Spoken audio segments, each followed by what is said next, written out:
Hello, everyone, and good evening. Welcome to another edition of Night Owls. Tonight, our guest is someone who's very familiar to the Greg J channel, Shifu Ramon.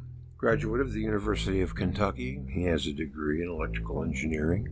He's a father of four, business owner, independent researcher, and a degree in acupuncture and Oriental medicine from Lexington, Kentucky. Curator of the Hidden Kentucky Project, writer of The Great Pyramids of Kentucky. Ramon is the author of some 79 papers at academia.edu, and he also is the curator of The Pulse, I do believe. Tonight we'll be taking somewhat of a hypothetical leap, and where Ramon will enlighten us as to what if man could suddenly conquer the solar system. I saw it and it looked very enticing, and I had to ask about it. But we get into a lot of good Electric Universe stuff. There's a little bit of everything in this. So without further ado, we'll just join right in. Yeah, I like this. I like your abstract. Mankind has an intense need for expansion, removal of toxic stagnation, and a way to mature and develop without wiping itself out in catastrophic geopolitical warfare. That's excellent. That's excellent. Oh, thank you. Military contracts and research do help us to advance, and space tourism also encourages this spacer movement. However, what is lacking is a fairly comprehensive, open-minded, long-form discussion of the entire settlement plan, based upon new research and the state of technology, engineering, and design now.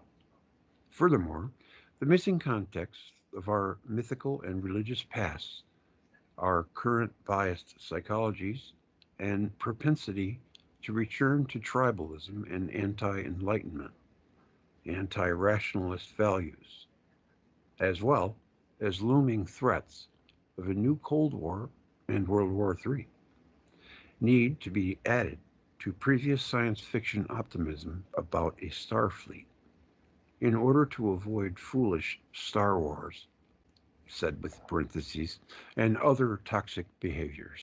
Well, I mean, the concept here is that came out of your brain. That's very good. Yes. Yeah. The main point here is that mankind, when a person doesn't have a goal, they tend, the idle mind is the devil's playground. They tend to find ways to get in trouble, and mankind does not need that anymore. We have a lot of crises and a lot of pollution. We have a lot of issues. We have a lot of people. We should not be thinking in terms of getting rid of people. These are really bad philosophies that are out there, poisonous philosophies, a lot of them tied to bad German philosophy, other forms of nihilistic pursuits and or destructive belief systems that it's always convenient if I believe it, but someone else who's the one who has to suffer. And it's sort of an extension of the whole rights for me, not for thee mentality. Well, that is a problem that has emerged in the last 20, 30 years. But before that, from the 1950s through the mid 80s, we had an extremely optimism, going into space. We were willing to spend the money. We saw a lot of positive ideas and ideals, such as in Star Trek. And the one thing that was a downside is the continual belief that we would go into space and find war, that we would have war with each other. And that, of course, in Star Trek, we're all unified.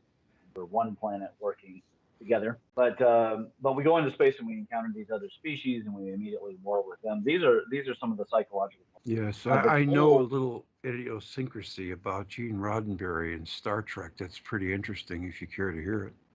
I don't want to interrupt. Gene Roddenberry very badly wanted to do a episode where they go back in time and stop the JFK assassination. And because of that, he was forced out, and he didn't have anything to do with Star Trek. Do you think that was because? Well, he had this passion to get to the truth. Or what do you think?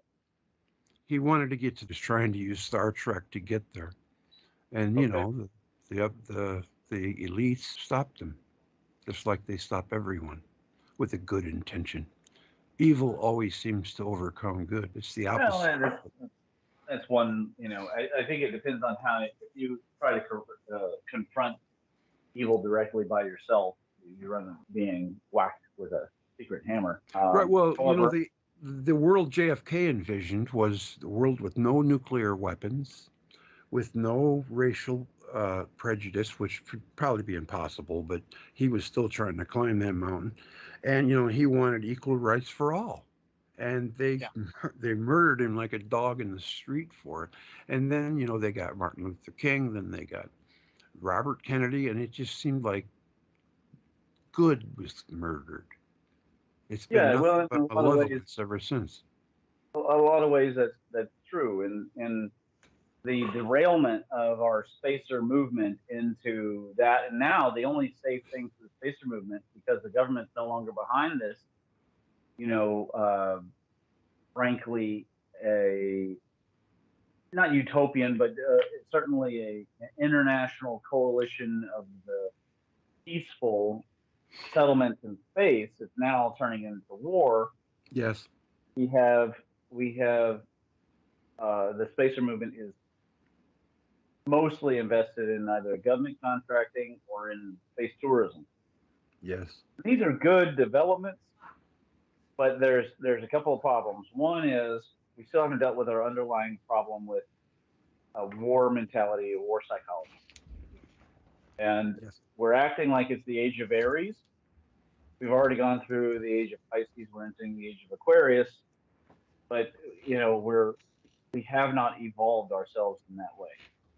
That's a problem because wars are now more expensive than they used to be. Bows and Yes. arrows are relatively cheap, Right. but nuclear bombs are expensive in all sorts of ways. They're expensive to maintain. They're expensive. They're costly to humanity. They're costly in terms of cleanup. They're just not smart.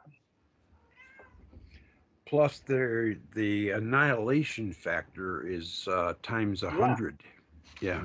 yeah. It's a zero sum game. Yep. So when we look at it that way, we think, what is wrong with the current spacer movement? It's also helter skelter. Yeah.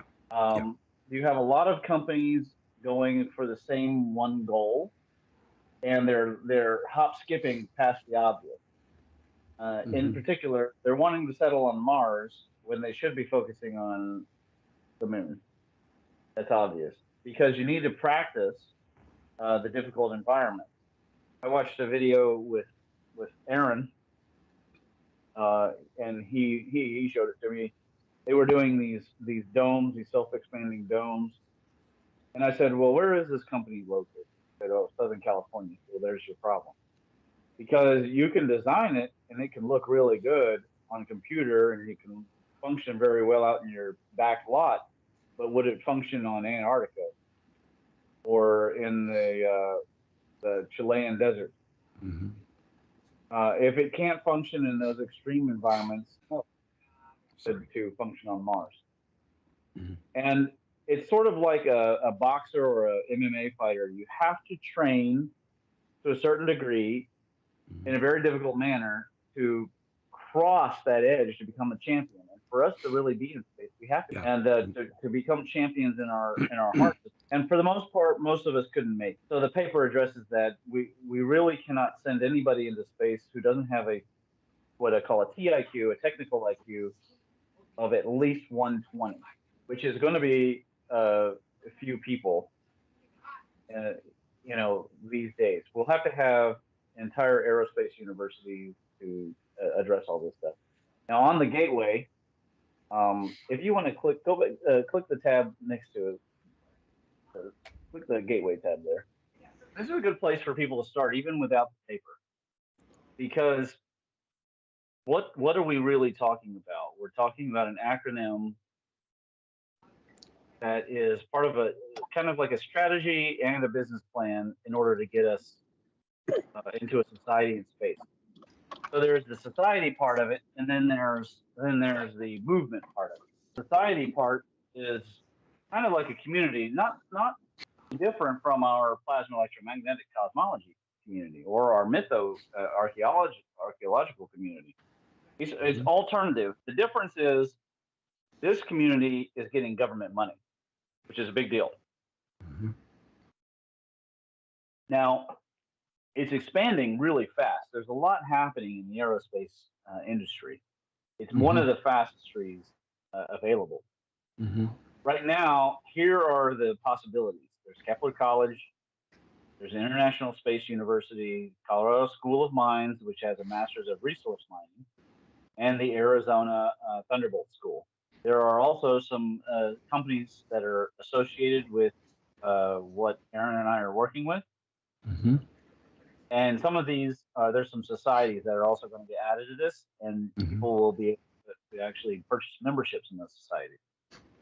Of course, the gateway is not here to sell that thing, but we will put up those links to give people. The gateway is here because it's an educational platform.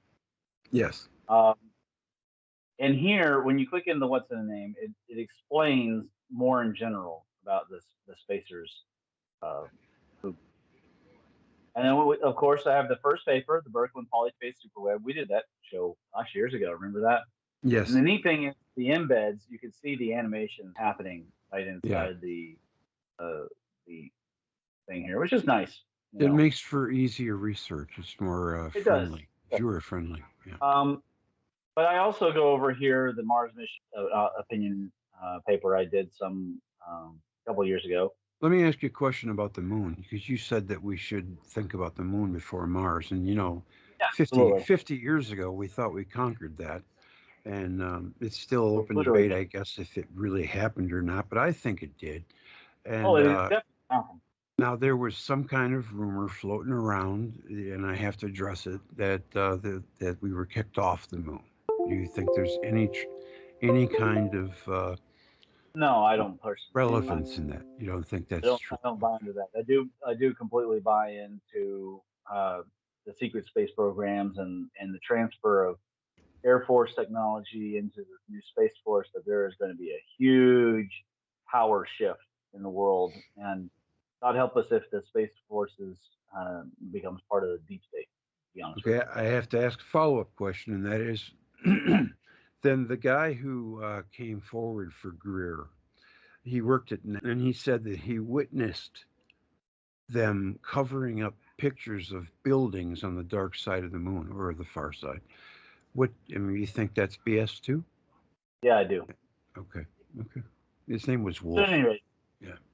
um, that's neither here nor there. I mean, the fact is that if you want to be good enough to permanently terraform Mars, Mm-hmm. you got to practice what's closer to home Mm-hmm. for communications purposes. Mm-hmm. And that is just going to be easier if we have uh, our ducks in a row by practicing here. Now, in order to do that, you can't just jump up there and start building it like Legos. You got to do a little bit of pre-planning. You have to know what you're about.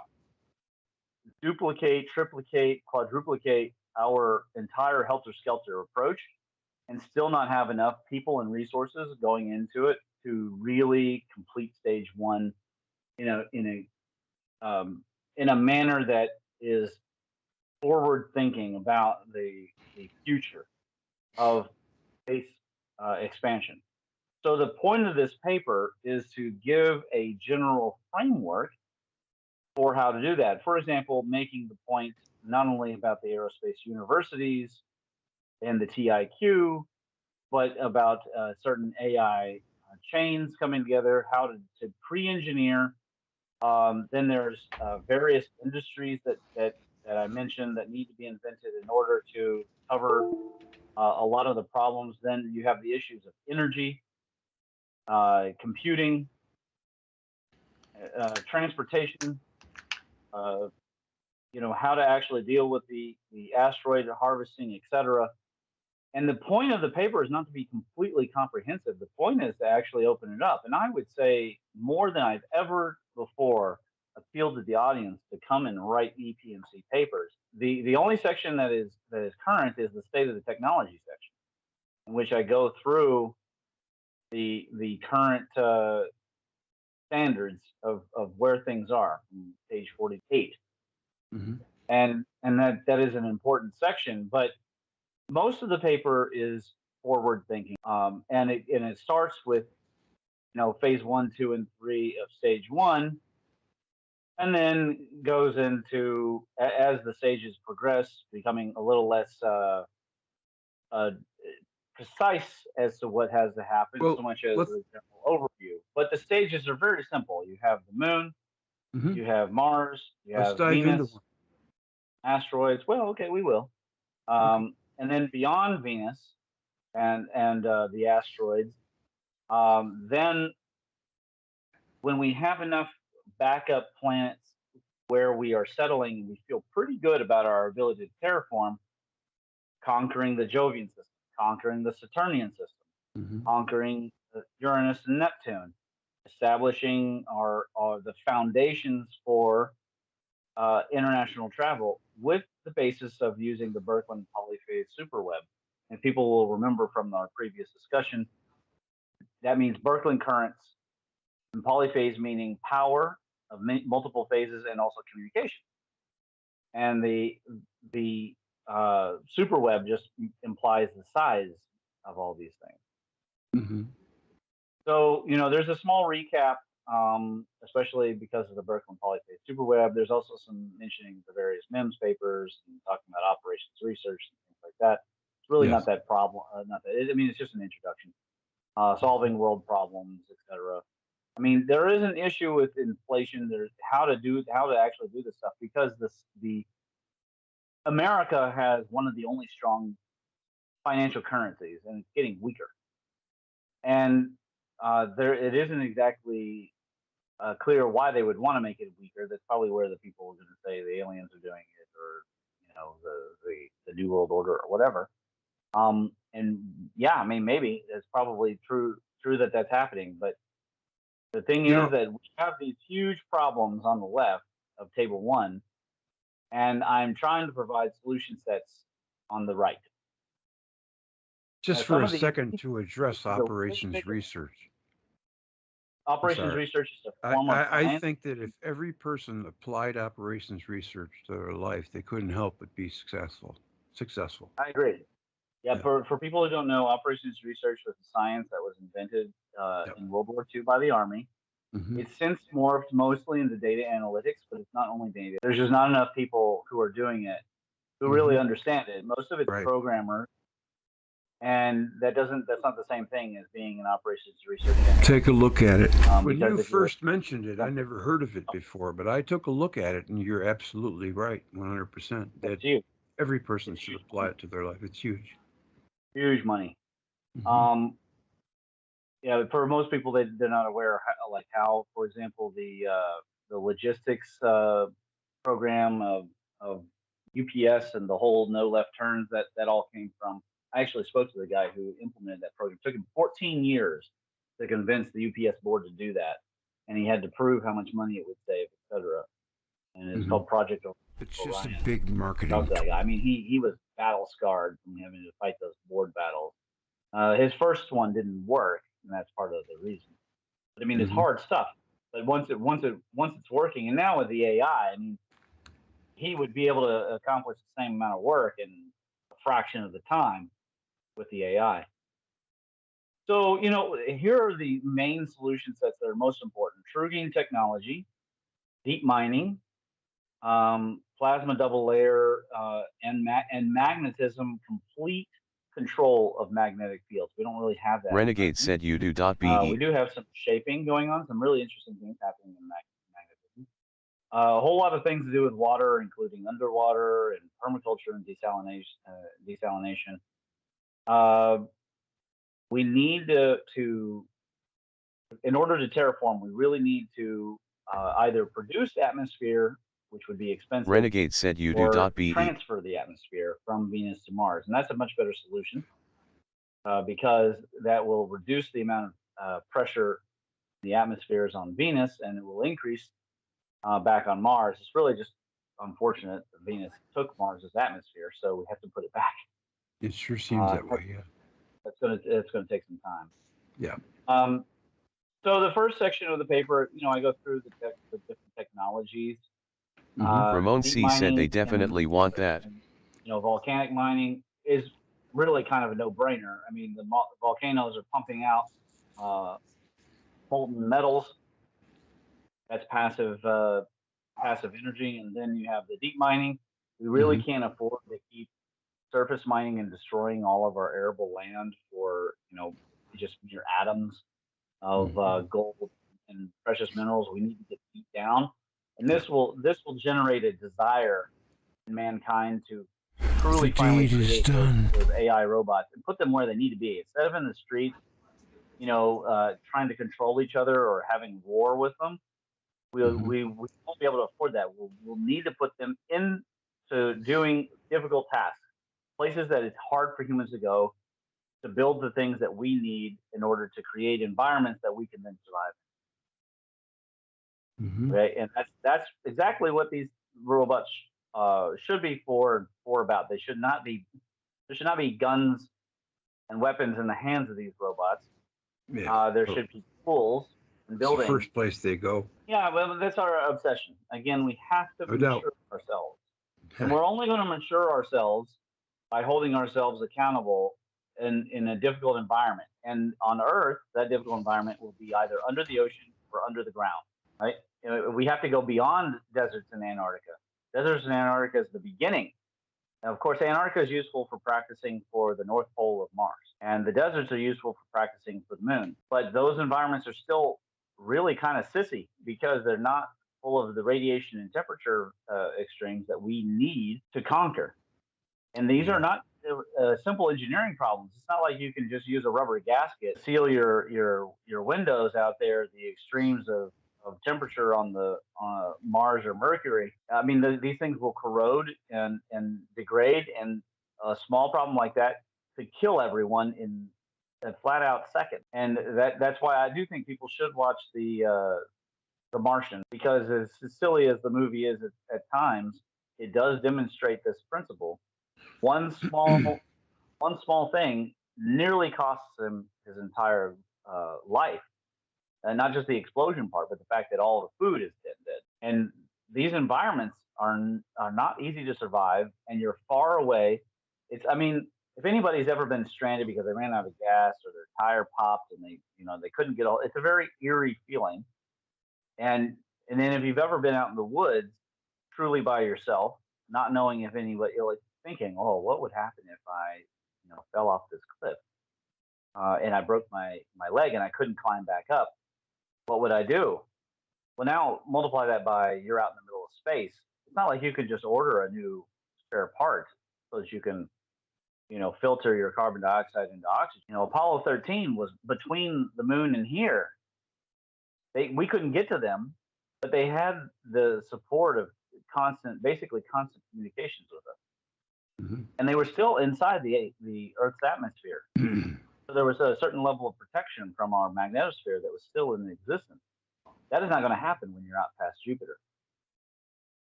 Yeah, it's not a good place to break down. No, it is not a good place to break down. So the engineering has to be very, very tight. And right Absolutely. now, we just really don't have that type of engineering. I mean, the number of engineering, even just civil engineering mistakes that we make, and civil engineering is way, way easier than electronics engineering, and that's way, way easier than aerospace engineering. I mean, an airplane is exponentially more complex than an automobile, and the space shuttle is exponentially more complex than a Boeing. These are just the facts of life. People don't think about it because they don't have to, but it's not as easy as just doing a little bit of CAD rendering and making a PlayStation car in Gran Turismo.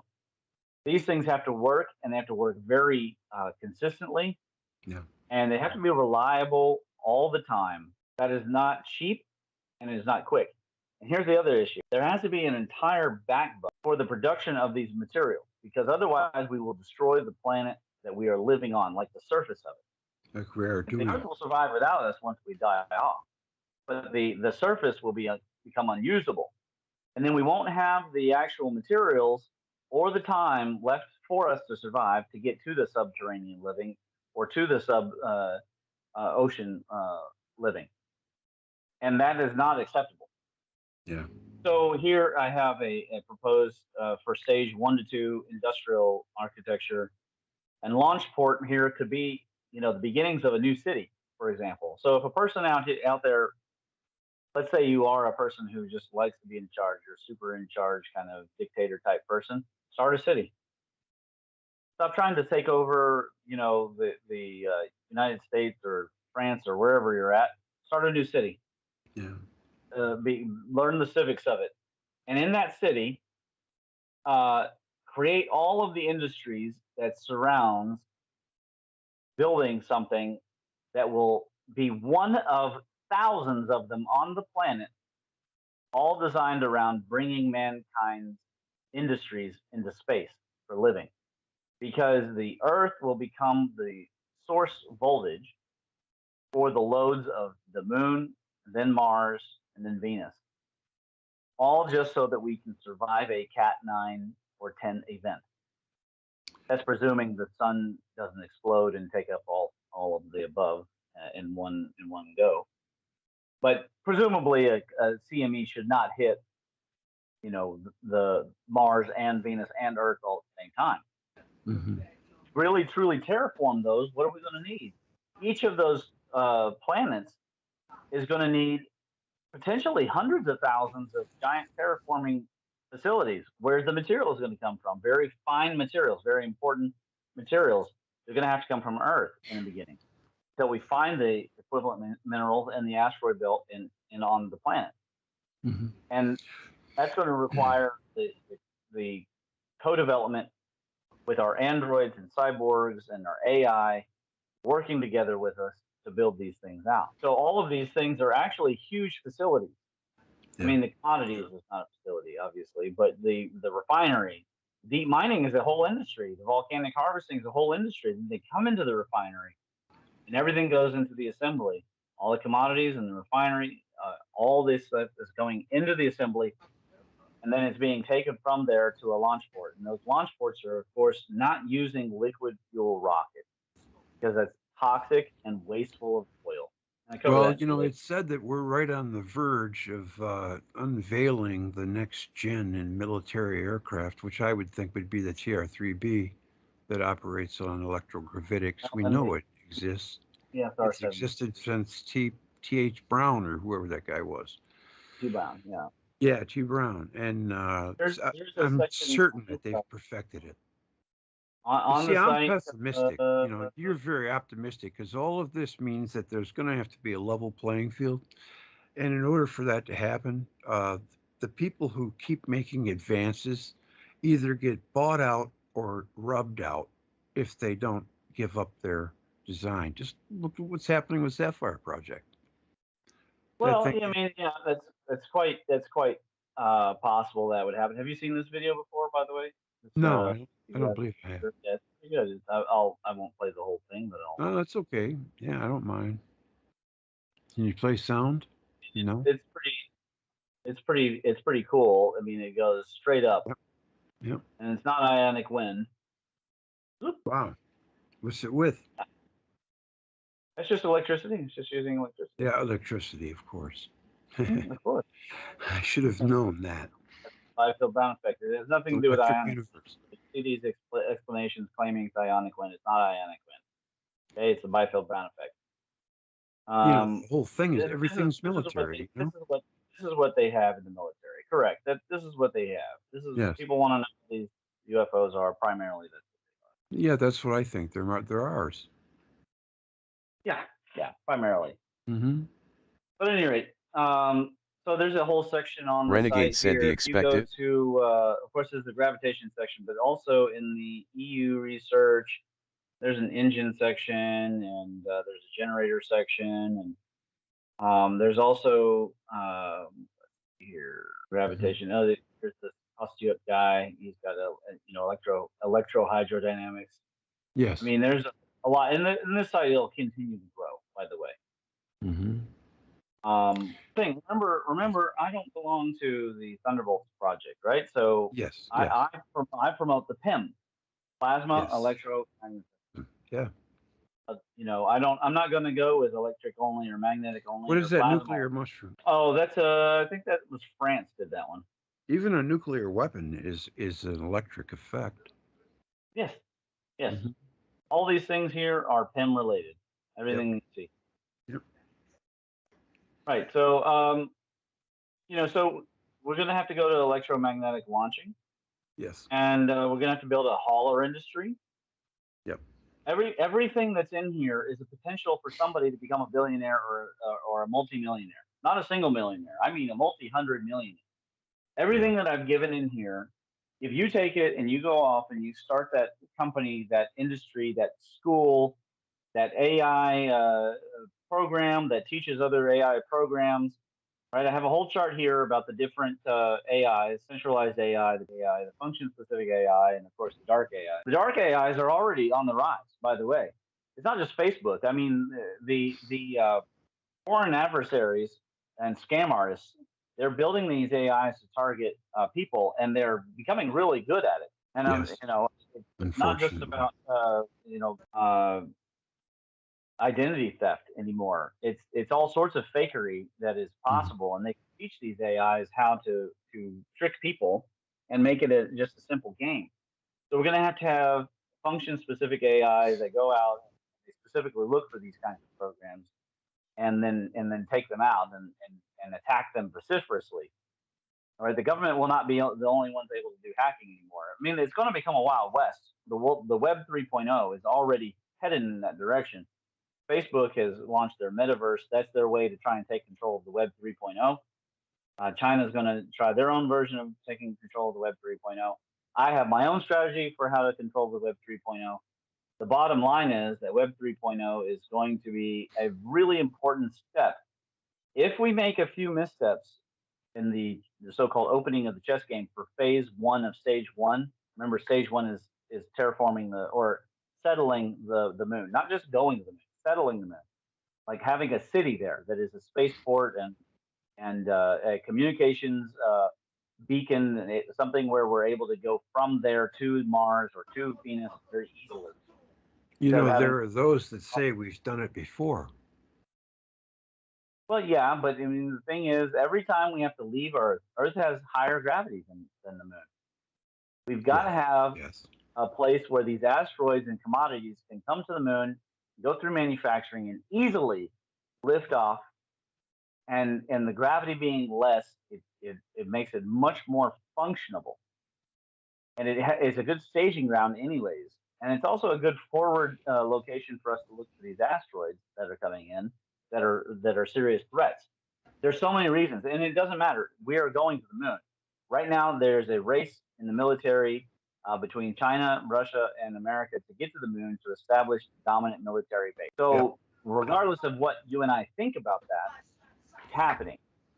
And Yeah. it's important that we get there for the right reasons. And there has to be some good elements going. It can't only be the elite and their nefarious plans to control the world going I there. would hope Whether so. they're I they're would our hope so. elites or Chinese elites doesn't matter. They all think that they're better, humans than us, and that Hmm. makes them, I reckon, kind of dangerous to just let them run the show.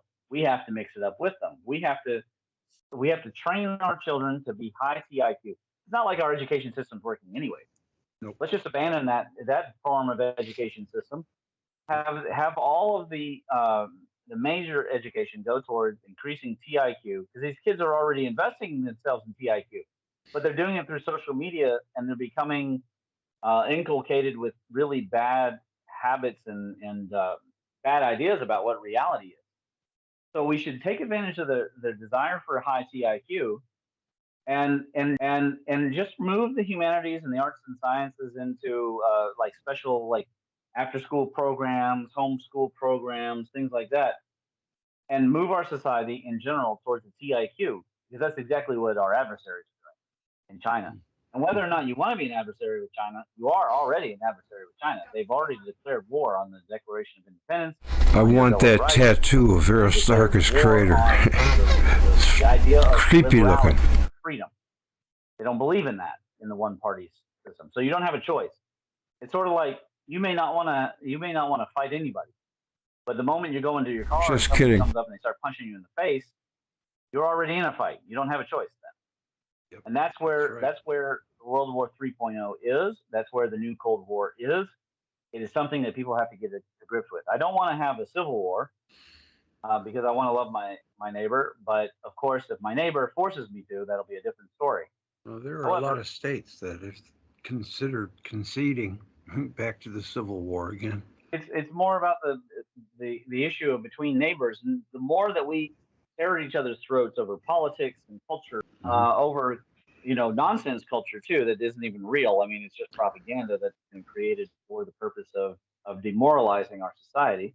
Yeah, The more we do that's that, the more we help our adversary get to the moon first, because this is the kind of thing that yep, they want to that's do. right.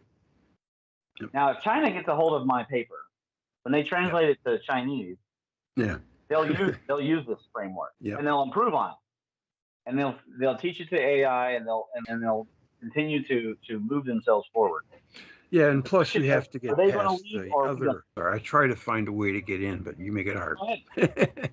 But I just said that there are other intellectual people who will just poo-poo your work out of hand. And how do you deal with people? Well, my main way, of course, Mm, as you know, we'll come back to the true green energy, but the main way I deal with it is this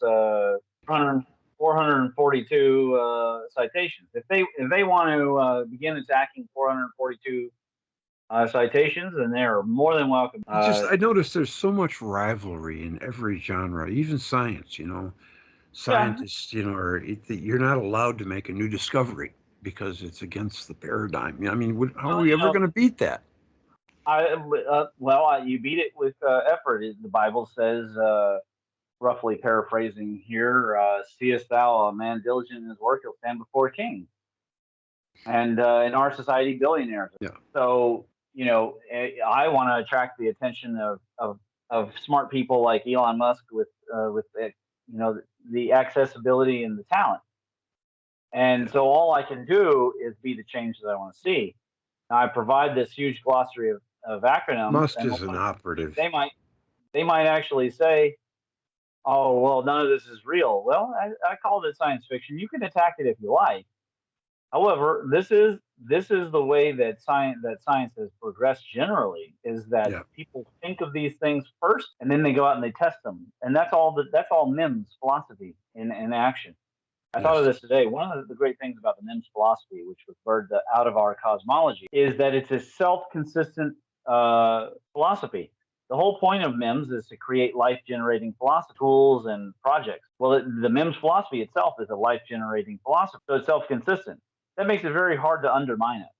And it's just a fact of life. People, they have a desire and then they build the things to try and get them those desires. And that is not going to change no matter the era, no matter the political correctness, the state of things. And people, no matter how many ways they worm around a word to avoid just saying straight up, this is what's true. True is that, healthier is sexier, stronger is more alpha, action is preferable to words. And that is the thing, is I have taken the action, put forward these words, and put forward this framework.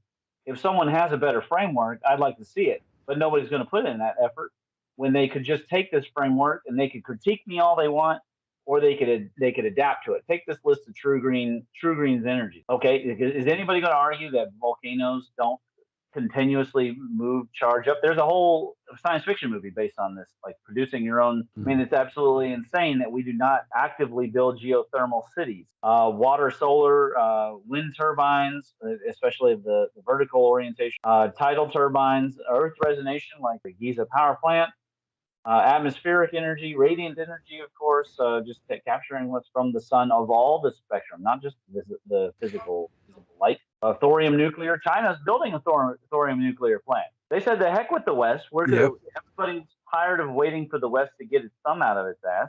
Let's go Yep. do it. We won't even build high-speed rail in America." I I mean, know. we are no longer. If people still want to chant "rah rah rah," America's number one. Fact is, we're not. We're not. Now, maybe No, we we've should been be. dumbed down American to philosophy is still a ridiculous. great philosophy. American philosophy is still top top 5 philosophy of all time. However, right now, you don't let American philosophy run the country. It's being run by elite, players, and both the two main parties are anti-American. They're provably undermining run into the ground. America. Yeah. So if obviously they could focus on that and go and conquer that, but you know what you could also do? You take and control up a town, some county where there's very few people, begin building these businesses and attracting aerospace energy and aerospace money, and turn that town into a new city. Just make Baltimore and Chicago obsolete. And I reckon if you do aerospace, you got to compete with the big boys that are not going to like you. Well, who gives a shit? Fuck them. Right. You got to have a bunch of dough to get started. What can they do? What can they do? Because send assassins and kill you. It's just not that easy, Ramon. I don't know if you're familiar with who runs that stuff, but I can assure you it's not the Boy Scouts. Oh, well, if you directly challenge a specific power, maybe, but what I'm describing here, nobody's doing this stuff. Right. But so you're not competing with anybody. To give out those jobs and do that, then there would be contracts, and that's where they get their ire about. Well, maybe so, but cut them in. I mean, there's a way around these kinds of issues. Cut them in. Don't try and hoard everything. You take over a county, you take over the sheriff's department, you take over the school board, and you take over the local city council. With your own small political party, your individual party, not a huge party, but just a local party. If you get everybody in that town invested in that, and then they build their own homes with geothermal, and they build permaculture settlements, and they put up houses that are all heated with crypto mining equipment, and they have whatever you want to call their own medical. And they produce their own electricity. Pretty soon, the government's going to be interested in you, but they're going to be interested in how you're able to do what you're doing, because we're not able to compete with Asia currently, period. Why? We're falling behind. So create chip manufacturers. Everybody stop making microbreweries. There's plenty of beer. Apply your genius in a way that is going to help America compete in the 22nd century. Because the 21st century is already turning out to be problematic. Think 22nd century. Yeah. And then you'll be much more competitive with where China is headed. Think of the wars that were in the 20th century, and we haven't even had a major war like that in this century yet. They don't want to have. The point of World War III is World War 3.0 is to win without destroying fighting. the earth. Going to stop it at the halfway point. I mean, China's got brand new hypersonic nuclear missiles. About 17 minutes ago. America has to have them, which means Russia has to have them. And they're all going to be floating around in the sea with a hair trigger, waiting for someone to knock the chip off their shoulder. Sure, we could focus on that problem, Greg, or we can give a solution. And the solution is turn that same engineering and innovation towards the conquering of the solar system, because the solar system is going to be hostile. I agree. We can slowly mature ourselves out of it, and we'll just breed them out. It'll be like in the Bible when Moses takes them out in the desert to just kill off the older generation who lived like slaves, worshipped the Venus and ripped out hearts. Yeah. That's in the Psalms. That they were eating the sacrifice. Which sacrifice are they talking about? The sacrifice of humans. Okay. That's what Moses discovered. Why else would he get so angry? And dancing around a golden calf. Yeah. This guy had killed somebody. People dancing around a golden calf is not going to make him that angry. But him coming down and seeing such sins is definitely going to do that. So he had to take them out of the desert and kind of wipe out those previous generations. We've got whole generations that are hooked on drugs and social media, and they're just not going to think TIQ away.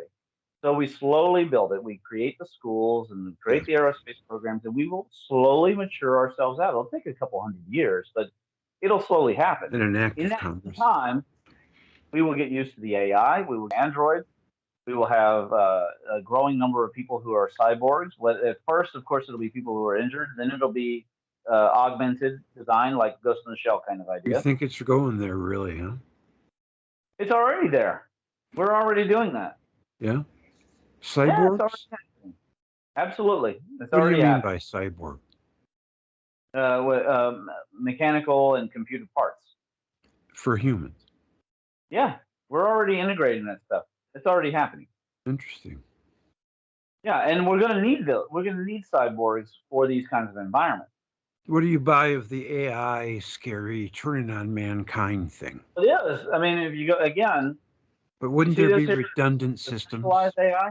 But you know what? You can deal with the centralized AI. What does every tyrant hate? Other tyrants. I mean, yeah. Stalin and Hitler were natural enemies. Well, now they're just making robots to kill. They got robots that are bulletproof. They can just come rip you apart. You asked about the centralized AI.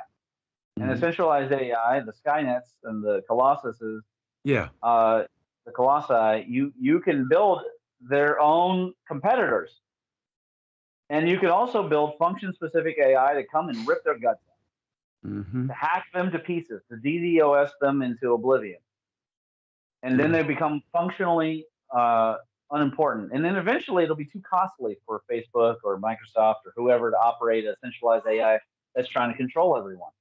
The government will not be able to compete with a real capitalist environment where they're producing this stuff. Believe me, I've been on the inside of the government. I've seen whatever they're producing, they're always doesn't look like they're headed for capitalists to me. Okay, they don't have the. It's not like they're trying to recreate the 15th century. You know, that movie came out, Enemy of the State, with Will Smith, and they actually had people from the NSA there to see that screening.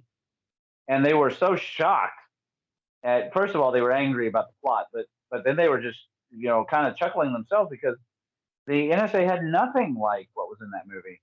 I mean, that was all just, it was just science fiction. Of course, then after that, they wanted that stuff. Maybe the CIA has it, but I mean, at that time, I mean, I've been on the inside. It is dismal. Of course, that was some years ago. They may have replaced everything since I was there, but the fact is that they just, it's not like that. They are constantly battling to keep up with the free market. Right. So then we move on. We've got, aside from the true green energies, things that people could spend their whole life going and doing, or teach their kids that they could spend. Maybe you won't be able to do it. Maybe you've already done. You're a plumber and you're going to be a plumber, but you want something better for your child, or they have a proclivity. They seem high IQ. They're interested in video games. Well, there's already a lot of video game makers. Why put them into that? Put them into designing simulations. You can use Unreal Engine 5. Aaron showed me this. You can use Unreal Engine 5, which is easy enough that my 12-year-old learned it. Yeah. Okay. And you can use it to create simulations of actual Mars projects. They've done this.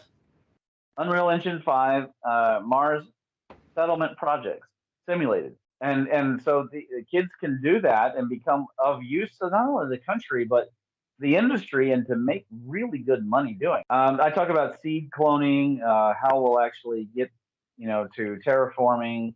We've got to make a lot of seeds. We've got to get atmosphere from Venus and transfer it. We will need gold foil arrays. How would you even do that? Huh? How could you even transfer any part of an atmosphere from one planet to another? Well, I'm glad you asked. There is, I don't know if you know this, but there is a thing that they do, they used to do. There's actually only one working one left in England, but it's kind of like a coal trolley that runs with no electricity. So you put the coal at the top of the hill, and then the gravity pulls it down. That lifts up all the other trolleys to the top of the hill. Then you put more coal in, and it drags it down. And there's no electricity running these trolleys. The same way, we can put these permanent satellites in, whose trajectories are calculated by the AI on the fly, making small adjustments using gravity slingshots and the Byfield-Brown effect, and just the effects of particles moving in space, like solar sails. And they can make little corrections, and then as they pass by the atmosphere, they scoop up atoms at a time. And we produce, and this would be an industry that could be, we might need 100 million of these satellites. I have no idea. How could you keep them from dispersing in space? No, you trap them inside like a giant bag. Huh. Yeah, you just capture the outside of the then take it to the other planet like double time and and drop it off. Yeah. Amazing. I didn't know something like that could even be done. Of course. Why couldn't it? I mean, there's not. The only thing stopping us is our lack of willpower. Well, we have to have a way to get from Venus to Mars fast. Well, no, it wouldn't matter. We could let that happen for hundreds to thousands of years. Oh, I see. Because we're not going to terraform Mars overnight. Like a never-ending conveyor belt.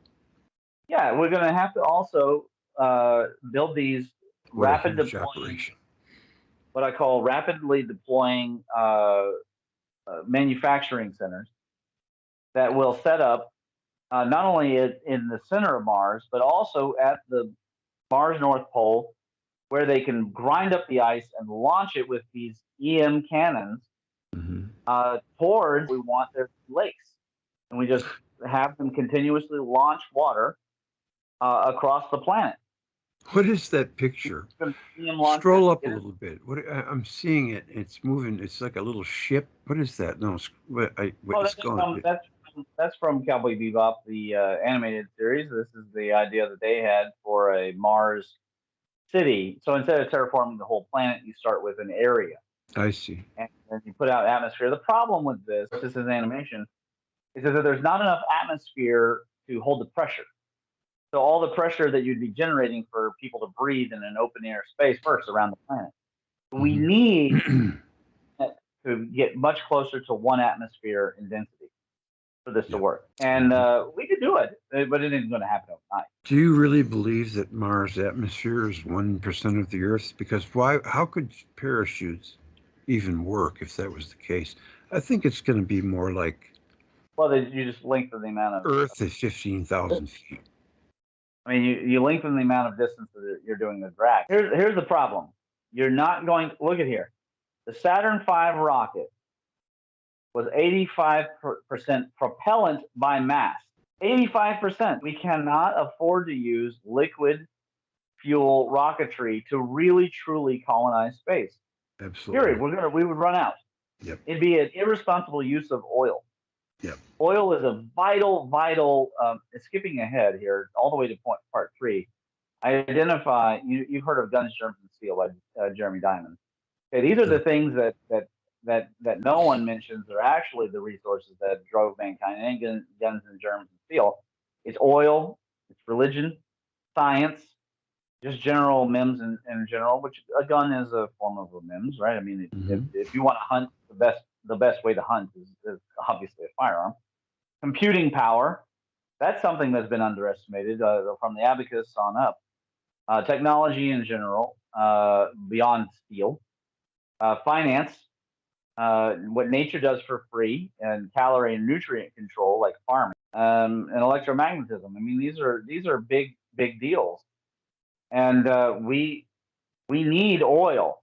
One of the points I make in here is like, if we spend the so-called 53 years left for oil, yeah, they're going to get some profits out of it. They're going to get $530 trillion of profit. That might seem like a lot, but compared to what they could get if they stretch it out over 10,000 years, I mean, it's a no-brainer. 31 million trillion dollars worth of oil profit is certainly worth the extension. So why would you burn all of that fuel now, trying to, in a helter-skelter mad rush, create a false extraterrestrial base on Mars? Now, you can create a forward base that is for research purposes and all that, but that's not the same thing as terraforming Mars and creating a city the size of Manhattan that people can visit and move to. And who would we even send right now? If we gathered all the high IQ people for the space program and everything, who would be left to run our society?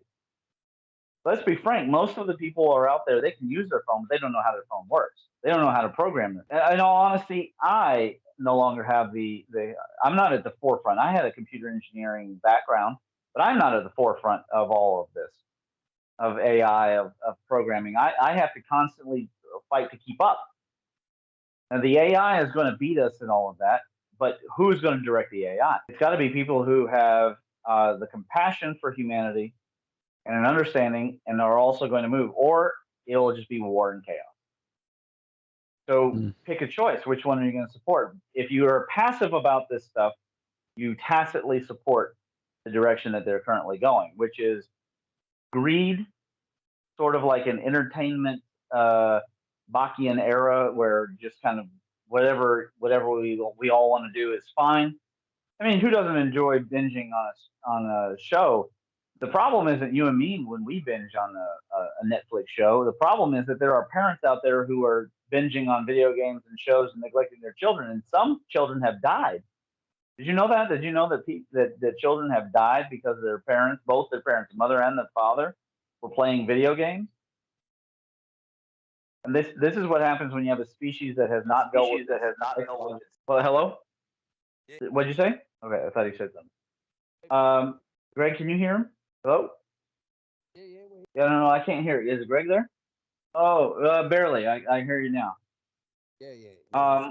So the problem is that without the discipline, we will continue down. We're going to stop in 4 minutes for 15. Of the perks of the 21st century, but with the power and danger of the 20th century, and the bad ideas of the 19th, and the bad habits of the BC and Dark Ages. And we've got to quickly evolve out of that, in my opinion. And that involves creating these various industries, the atmosphere harvesting, the Birkeland polyphase superweb, transit, railgun seating, moving ourselves into underwater so that we can actually learn about those environments and clean up the ocean and improve our relationship with the ocean, and learn how to create these kinds of environments or these kinds of structures for places like Titan or Europa. And then we've got to improve our energy storage. We will have to work on preventing the disasters of the eras of city states, but that'll happen in later stages. Michigan. Got to solve some of our helium shortages, and we have the potential to do that through fusion. We've got to generate sand and soil, and we've got to use lightning in order to, the fuel issues, the carbon nanotubes, shielding space stations, like what kind of current space stations there are. I mean, it all looks great when Hollywood does it, but then there's the actual action. There's the actual creating this stuff and building it. And that's going to take a lot of people moving away from the dying infrastructure, the dying industries, the dying systems that are no longer working for us, and either A, building better towns and cities, or B, supporting the building of these towns and cities in space. And that isn't getting rid of people. That is 1 minute. We need more Americans, not less. Our shrinking, our demoralized population is producing too few black, white, and Native Americans, and we're mostly importing Hispanic Americans. But I mean, but if we don't increase the number of people who believe in these Western values, then it's all going to be determined by these super powerful elites from places that they look at everyone as if we are an eyesore. And if we decrease the population, where's the manpower actually going to come from? Because people create problems, but people create solutions for those problems. And we've got to trust that if we just follow God's plan, be fruitful and multiply. Being fruitful, here's a solution for being fruitful. Someone asked me, what do I want the feminists to do? I said, well, I'd like them to stop taking up all of the jobs that my culture has created, as particularly white and male, and go and build more.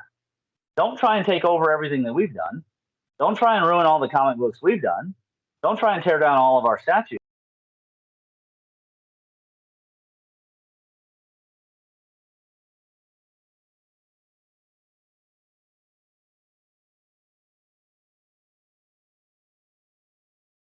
Alrighty, I'm going to come out here for a second. I'm going to get a little slideshow going here.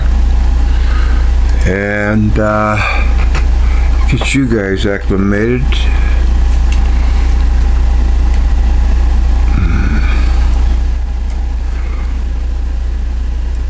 Everything is being so like touchy. Okay, where are the folks? Where's the... Oh, here we go. No, that's not it. Where are you at? You mean I didn't have you guys on? There you are. No, this ain't you. Huh? I thought I had the live stream on. I didn't. But I hope... Oh, my goodness. I just had a thought. What if I've been off all this time? I know I'm on. I gotta be on. Come on. Don't... Oh, a sight for sore eyes. Yes, sir. Well, hi everybody. We're just getting through our first hour of Ramon, and man, let me tell you, I don't know if I would ever have the conception to lay out such an intricate program just from, reading some books and thinking in my head what needs to be done. I mean, he really... It's pretty complicated. It's pretty hard to do, and he thinks big. I just, okay. I admire that. That's great. I don't think that big. I could never do something like that. But that's Ramon, He's pretty special. So I just want to say hello to some of you folks in the chat room for coming and spending some time with me on Christmas Eve, and everyone that's watching this video. I really appreciate your support. Just by watching it, you're supporting it, and even if you don't like it, well, that's okay. Just vote down, and you know what? It's all right. Try to have an open mind. We all have our days. Nick Sweeney, Nick, Renegade, Charlie Silverman. Let's see. Looks like you guys got a real good or maybe you still do have a good conversation going on. It's pretty active. Alchemy 88. Renegade. I see a lot of blue name. Dakin. Oh man, what Dakin? Why are you not? You have been with me for a while. It's time for you to go blue. Yes, sir. And that's what I do when someone's here and they're supporting the channel. I just try to do all I can to just make you feel a little special. Everybody likes that. I know I do. Randy Garcia. If you hang out for one whole live stream, you get a golden thunderbolt. If you do it twice, you get a purple. That's as far as I've taken it. See, I'm not like Ramon. Shockwave, come in the chat room. I said I called for you a couple times, but apparently you didn't hear me. Of the Fourth Kind. That's a cool name. I like that. I would have never thought of that. There's Jay Pershing. Shockwave's here. He's probably gone now. He probably went to bed. He's a early go-to-bed guy. NDH, Alchemy. I think that's about it. All right, well, I'll stop babbling. Oh, by the way, later, and I should put it in the title, after the Ramon, he's got one more hour to go, and part 2 is much more interesting. I didn't have a lot of time to work on it because of Christmas. But, it's still pretty good comedy. We go all over the place. And then after that, Andy and I did a piece on is some big mainstream science has proven that the afterlife, that we go into another dimension after death. It's a very interesting essay. So please stick around for that if you can. And we're only doing 3 hours. No, I'm not going to do 12. We're going to try to have some kind of a format for the show and eventually build up on it. Because I really appreciate all of you. And I'm glad that you like the work. And I'll shut up now and get back to business.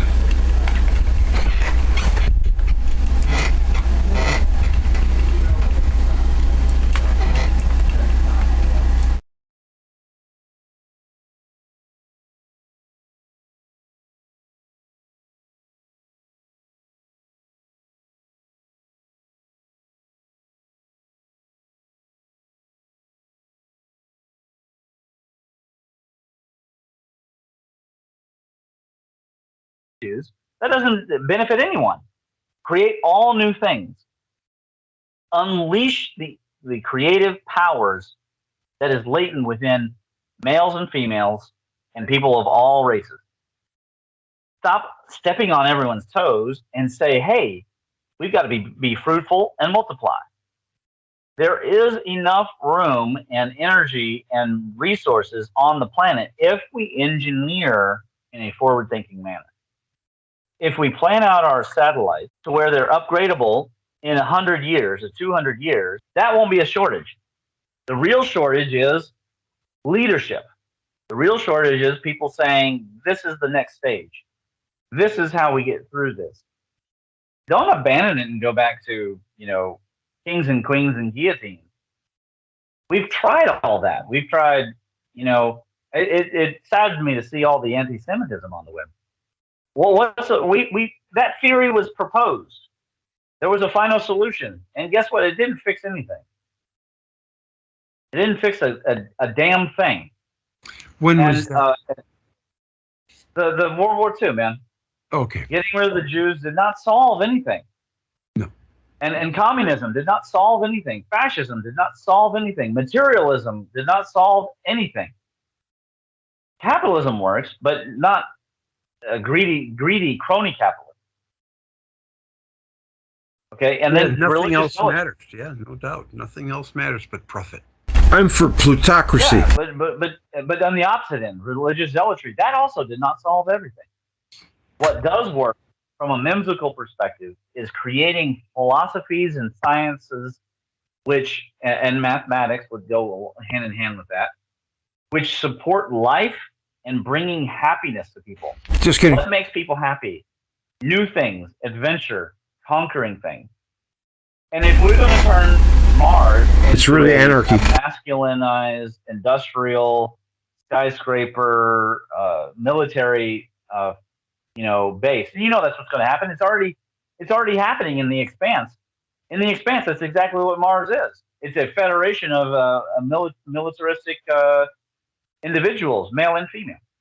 Well, I reckon that it's only fair that Venus be turned into a very effeminate paradise.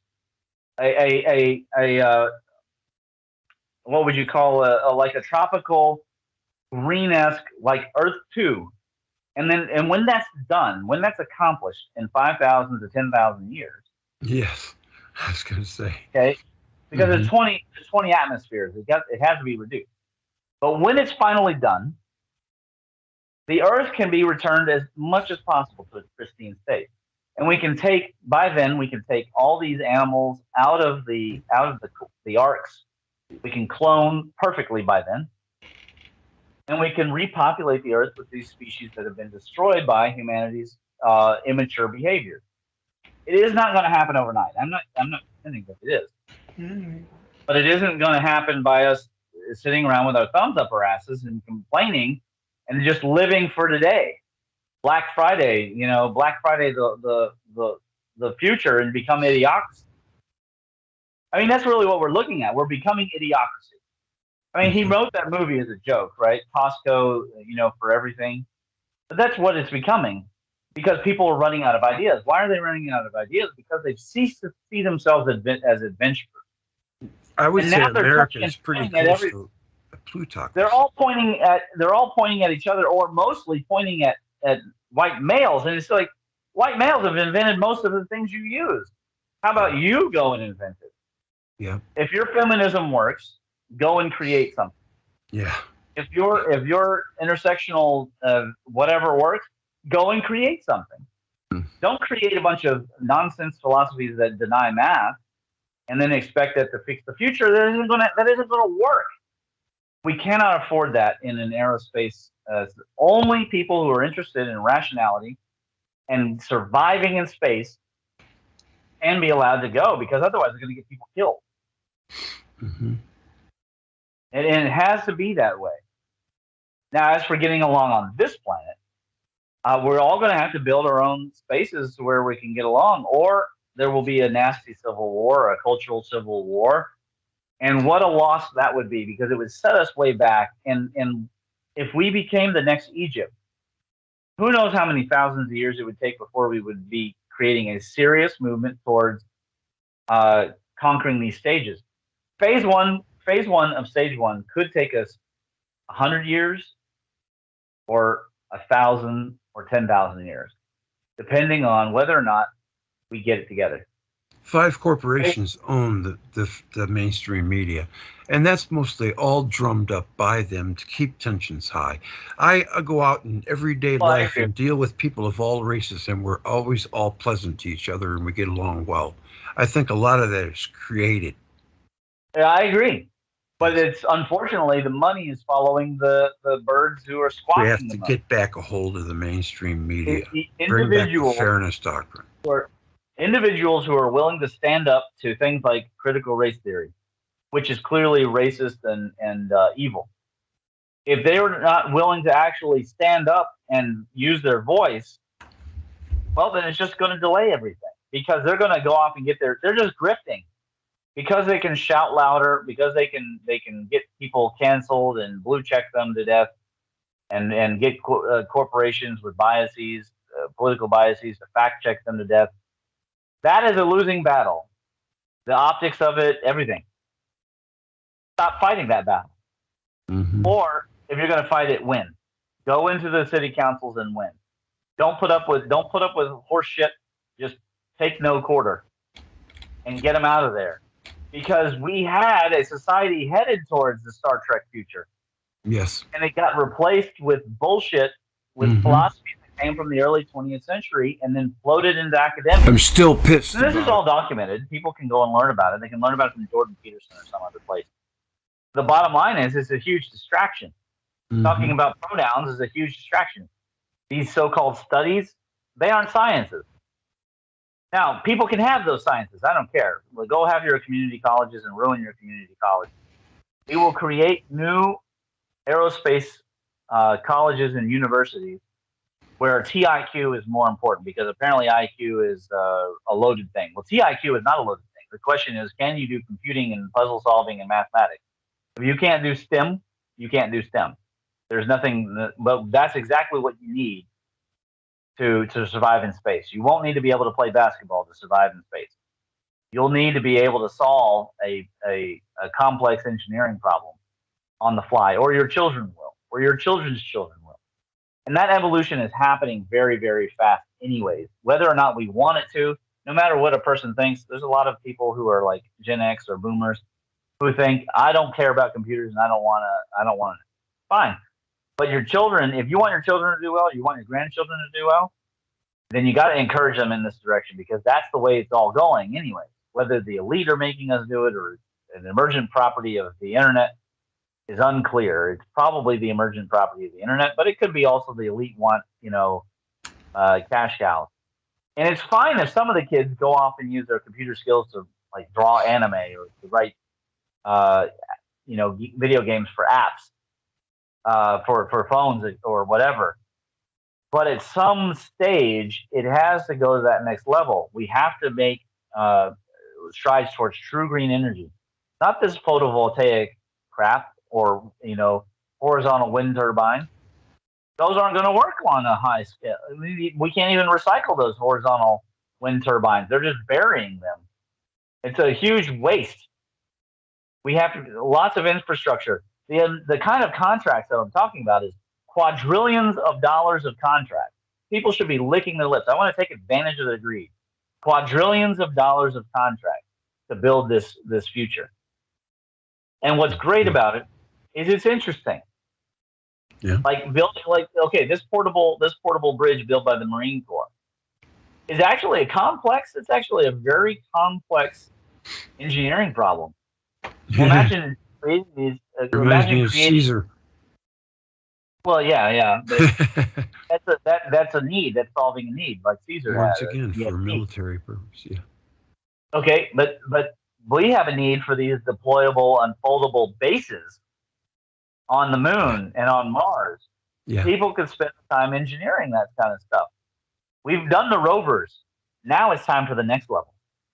Or engineer the AI who learn how to engineer and then teach other AI and program other AI who then go and engineer those solutions, who then go and design the robotics and the manufacturing facilities, and then a human is supervising that the whole way. A person could be an AI supervisory engineer who is just watching the pre-engineering process, the engineering process, the fabrication process, the testing process, and overseeing the whole thing.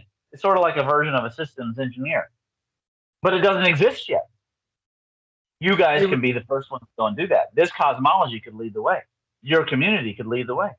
It would make more sense if the craft became the base. Like in the TR-3B, that triangle that's 600 feet in each way, that could land and be the base. You wouldn't have to build it.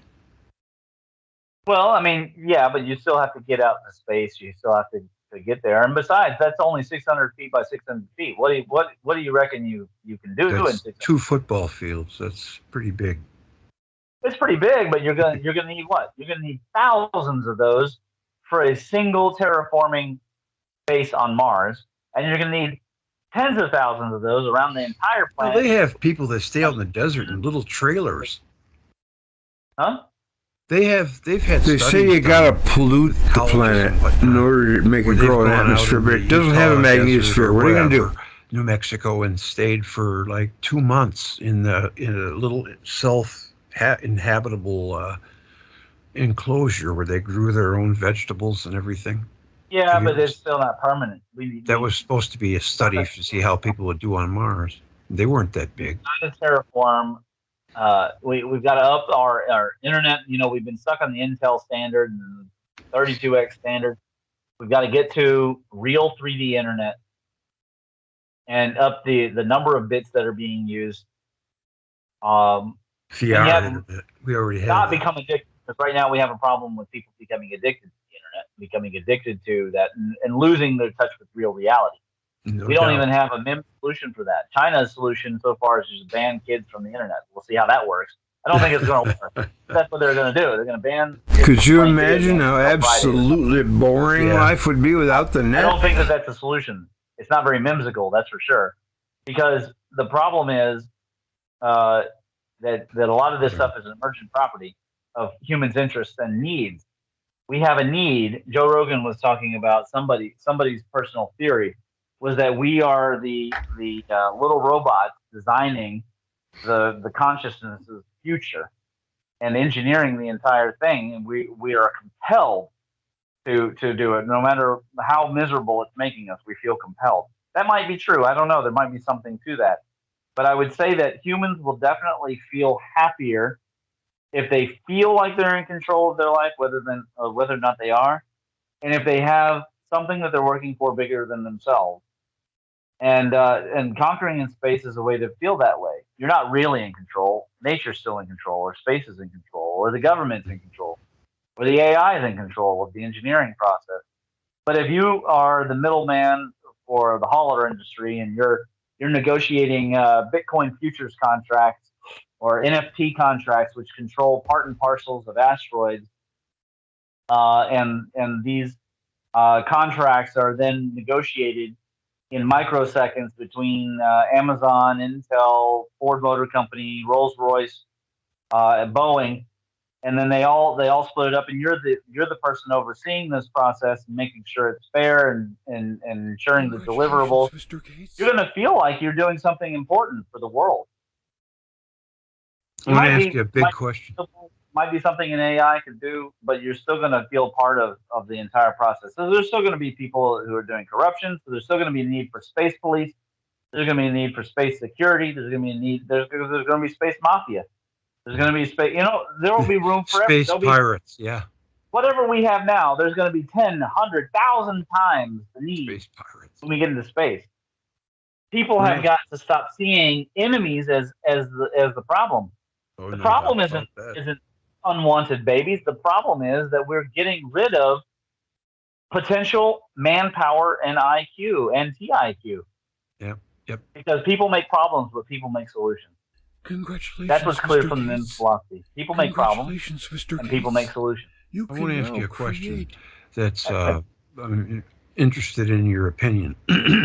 Lately in the mainstream media, there's been big flap about UFOs, the Tic Tac and all this, and they released this guy named Elizondo who's making the rounds in all the mainstream media outlets, talking about UFOs and they're a threat, and they're buying into it. And I mean, what do you make of that? Do you think they're prepping a narrative? Do you think that, Yes, I yeah? do. And what do you think that is?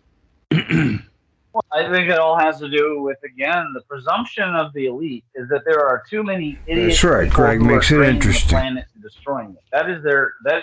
Yep. Look at Bill Gates. He gets giddy whenever he thinks about wiping out 80% of the population. Yep. And I reckon that the 80% is not the problem. Sure, there's a whole lot of grifting, con.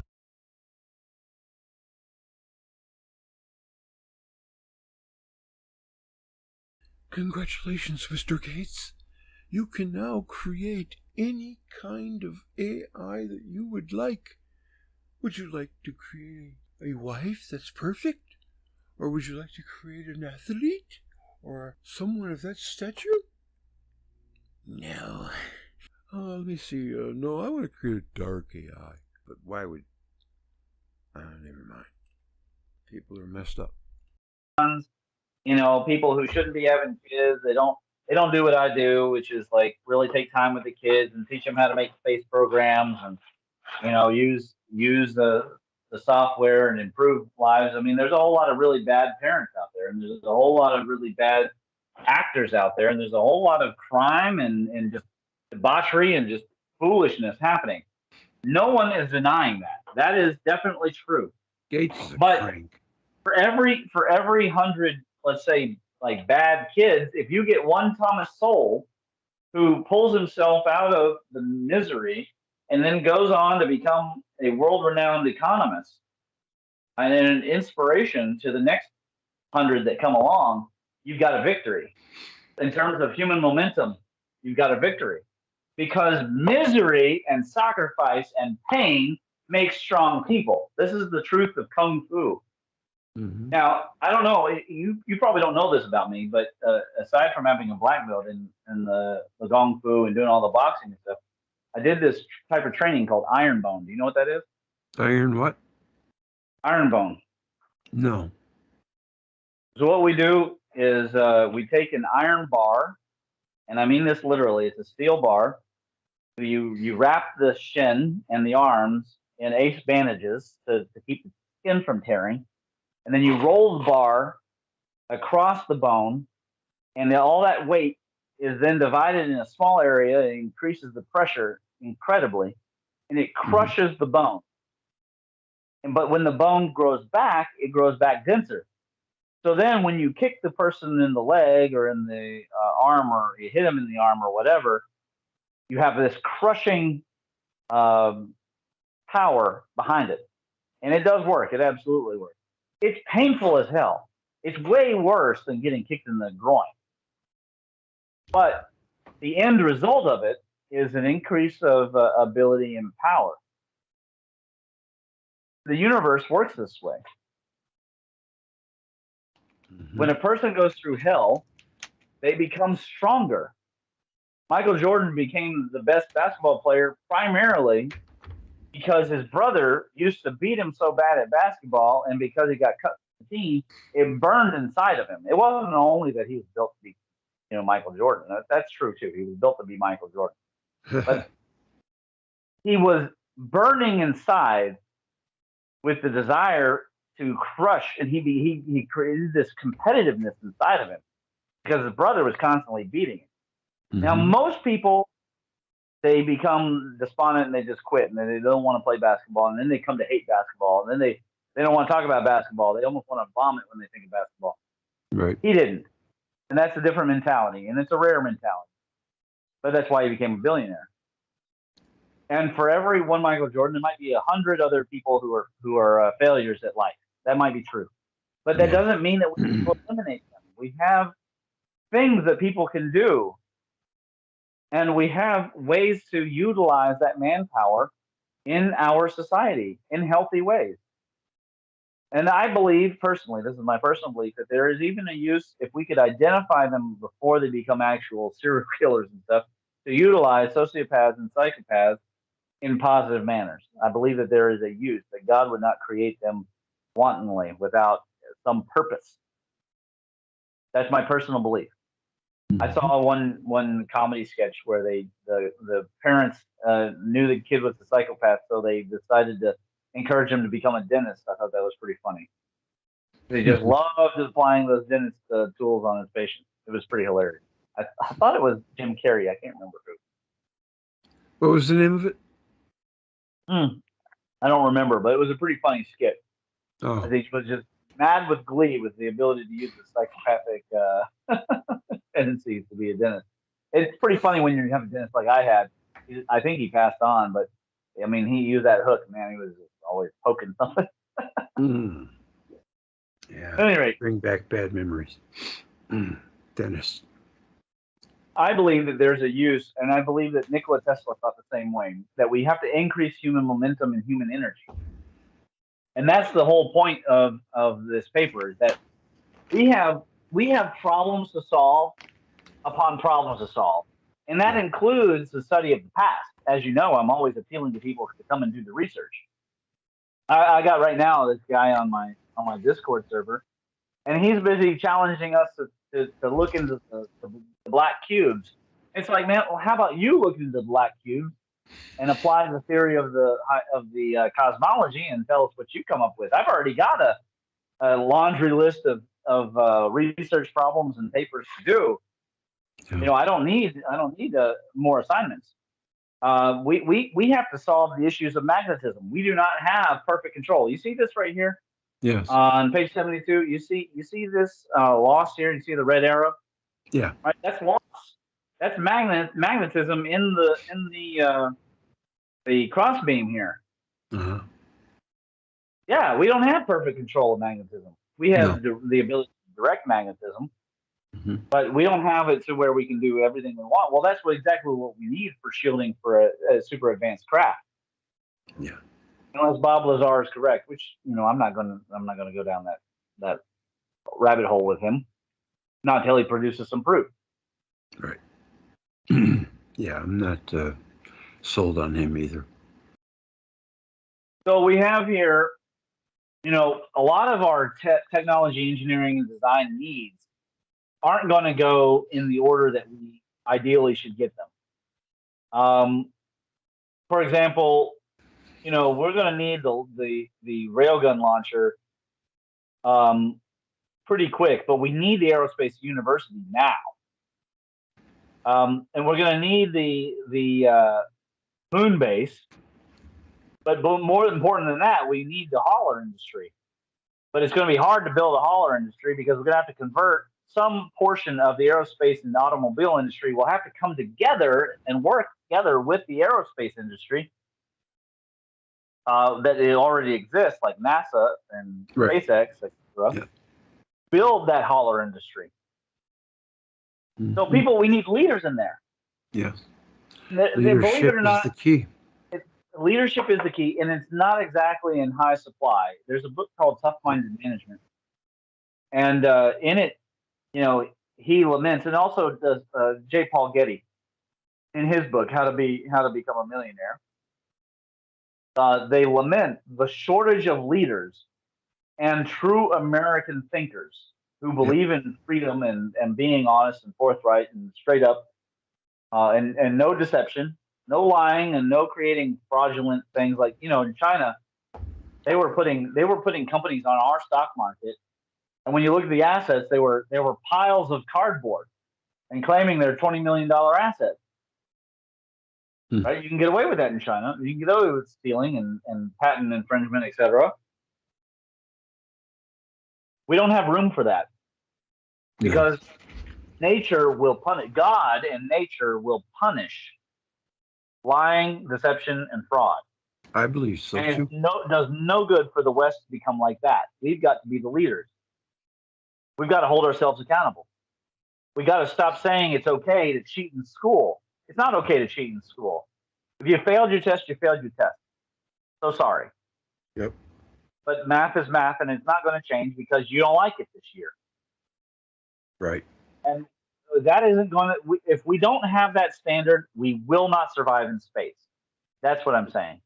And if we don't get it to space, we're probably not going to survive on this planet. Not without a painful wake up call. I mean, look at this. I mean, what are we doing here? We have reduced NASA's share of the budget. It just keeps falling. And they gave Bezos $10 billion. Well, I mean, at least he's doing one thing. You know, he's doing his share of the part for his own, up into the stratosphere. His own egotistical reasons, for sure. Well, William Shatner got to take a ride, so. Well, yeah, and I'm glad of that. But that's one guy. That's one guy out of 8 billion people. And this planet could easily hold 100 billion people if we design things. Yes, easy. I mean, you could put, I don't know if it's true, but I heard you could put 1 trillion people in Texas. I don't know about 1 trillion. It depends on how vertical you get. Yeah. I mean, if you get totally with room to spare, that's what I think Jim Mars made that comment. You can easily put everyone on this planet on the continent of Australia, though. There's no problem there. Oh yeah. Problem is the way we're building, the mentality that we're building with. Maybe it was 1 billion people. Consumer dominant. It's consumer dominant, and it's destructive. Here's an example of a phase phase 1 of stage 1 home that we can move toward. I modeled this out. I rendered it in 3D SketchUp. Crypto mining, heating the house instead of regular old central air. With a healing pod in every home, aquaponics, and various kinds of backup generators and computers, and moving and with algae solar on the roof, moving the whole home towards a central quantum computer home where crypto is being mined. And why do we want to mine crypto? Aside from the finance aspect, we can utilize the proof of work in distributed computing processes to solve complex physics and astronomical equations. I mean, literally, when I say astronomical, I mean orbits. Are you talking about making a household completely self-sustaining? Not just self-sustaining, but mutually self-sustaining. The utility companies would never have it. They would roll right over you. No, there's nothing you can. They cannot stop it. They just put the lawmakers, tell them to make it illegal, like they did collecting rainwater in California. If it's an emergent process of all the individuals, I mean, you just get the people who work for the power company to do the same thing. There's eminent domain. You know, even the cops are shaking people down now. Yeah, I know. It's ridiculous. But all that, but it's not going to last. That kind of stuff can't last because mankind has tasted freedom from the divine right to rule. And eventually, just thrown away the revolution. Well, just about, but not completely. Mm-hmm. So I want to get to this part, and then probably we'll take a break for the. Yeah, we'll do 2-hour segments. That's good. Well, because we're now heading from stage 1 into the other stages, and it's probably important to do the stages very separate. Yes, to do them separately from the discussion of the technology. But I do want to make this point. Yes. The Earth and the Moon are currently the voltage and the main resistor. When we start building a Moon base or a Mars base, it's still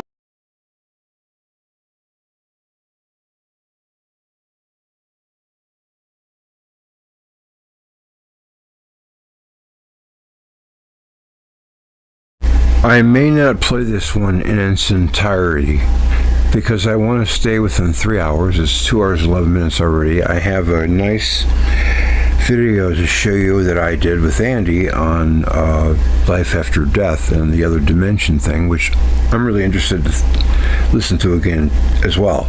This video will be vastly upgraded and released as an upload, and I will leave it open for you for a few days to watch the last maybe 15 minutes or so, because we just start talking about everyday stuff, and the recorder just kept going.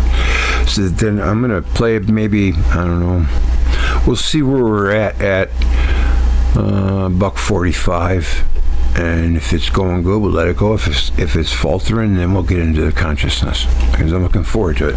This one I can make 10 times better. Okay, I wanted to say that. A resistance or load upon the source, which is the earth.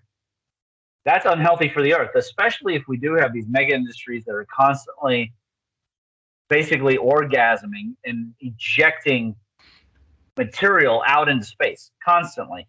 Like, we're talking a satellite every few seconds.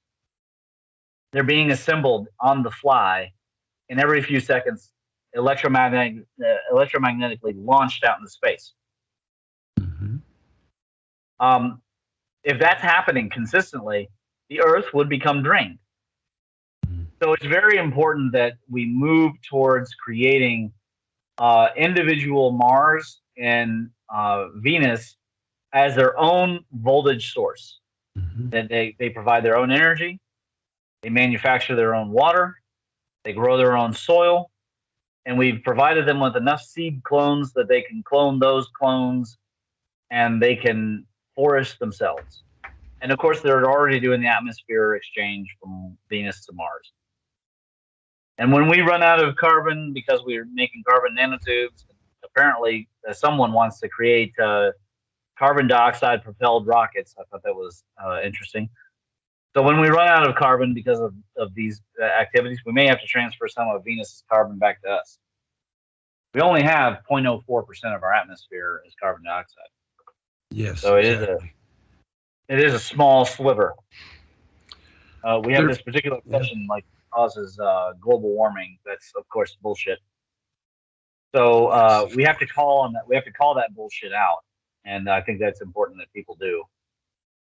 Yes. And we can create all sorts of technologies. Any one of these technologies that I mentioned here is something that can be an entire startup company. We have a major manufacturing company that makes construction equipment called Caterpillar. We need a Caterpillar of robotics and construction equipment, what I call an erector set of automatons, that we can then launch into space, or launch their pieces, then they can get assembled by androids on location, so that they can build these folding domes and these biodomes for people to live in. And we've got to be able to build platforms and landing pads and landing strips and deep mining equipment on other planets. For example, we need to be able to deep mine Mars, to deep mine Venus. Who knows what kind of minerals we'll be able to find on the surface, but who knows what we won't be able to find that we'll have to go looking for. And all of these are industries that can be built, and they can be dynasties for your family. If a person is out there thinking, I hate working at the mall, I hate working at Starbucks, I hate working, then stop. Become an entrepreneur. Governments are right now pumping money into the aerospace. The grants are flying. People are joining societies, and they're paying $10 a month or whatever, and they're generating millions of dollars in revenue a month that you could come and take advantage of. Plus, there's the crypto aspect. There is no shortage of problems to solve, engineering-wise, finance-wise, the legal and licensing problems. Just think of the merchandising, okay? We cannot allow a company like Disney to control all of the merchandising for terraforming the Mars or the moon. And that's exactly what a company like Disney would want to do, because they'd like to monopolize everything. Heck, you could make a law firm that is solely out there reinforcing IP and then suing monopoly companies, whether they're big tech or media companies like Virgin Mobile and Disney, to break up those monopolies, just to keep the free market clear for the space revolution. I mean, that's a problem that's going to exist. And then in a few hundred years, when these spaceport cities turn into mega cities, there will be issues of prominence and eminent domain. It will become a matter of national security. If someone fails to ship the right commodities in time, they'll start fighting over that. So you can write all the legal code behind that. Then there's the AI that would read that legal code and then use timestamps to help enforce all that behavior. There is no shortage of engineering problems and needs. We in this community, in this cosmology, do not only have to focus on the past. I enjoy doing the research on the past. But we also have a great need to get into these environments for the purposes of testing and future survival of the species. And that's just trying to get to Mars, by the way. We haven't even started to terraform Mars. That's just trying to get to Mars in a serious way. Not this, I'm going to go and set up a base where 20, like 5 scientists go. Who cares about that? I mean, it makes a good movie, but honestly, who cares about that? It's not gonna change the consciousness of your local pimp.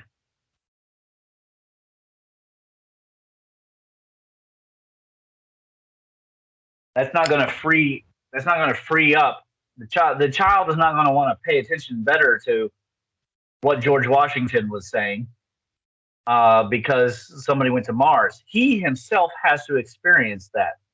And he has to ponder what Thomas Jefferson said when he starts thinking about, do I have rights on Mars? And then the negotiations. And then we haven't even talked about the dual layer economics. I mean, just the logistical aspects of the economics of the asteroid harvesting necessitates law firms, accounting firms, programming, pre-planning, marketing, artists. We don't need it. We won't need to cut out artists. We're going to need to have an entire aerospace art program when we finally have aerospace universities that are huge, of course. Mm-hmm. We're at the beginnings of all that right now. It's super exciting if you really think about it. Yes. What isn't exciting is that space is already turning into a territory of war. That's right. It's one thing to make it a domain of war. It's another thing for these countries to actually be contemplating destroying each other's satellite infrastructure. And themselves. Literally destroying it. There is one of the pictures in here. I want to show you this. Okay. I can't remember what page it was on. Here. Kind of easily.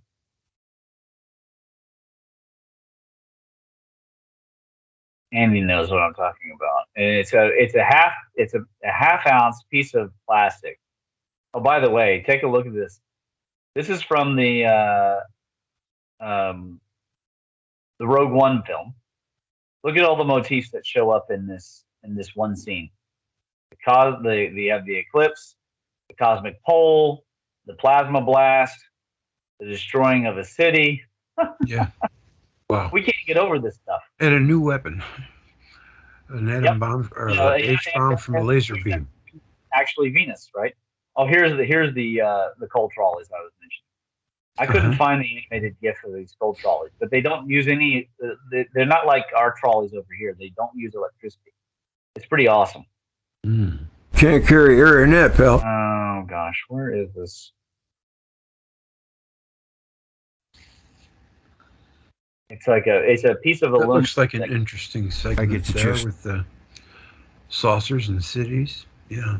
That's the dive into that. Kinds of things we'll need for places like Titan and Europa. Mm-hmm. I mean, it's not gonna be. You can't just pull up to Titan and just step out and say hi. I mean, die as soon as you step out the door.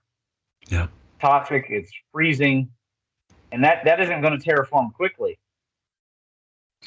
I was itching to dive into the actual story, and he was just setting it up. I think that Saturn and Jupiter could be reignited, like it's some kind of a burning stove, I used to think that way too, but that was Arthur C. Clarke's fault. Yeah. You can't blame people for thinking that way when they've been propagandized I had a Well, you know woman what? got extremely Uh, angry with me because I informed her that the sun was not a ball of burning gas oh no, now yeah. doing I just fusion. thought of Boy, she got something that I wanted to really tell mad. you. I don't want to forget it.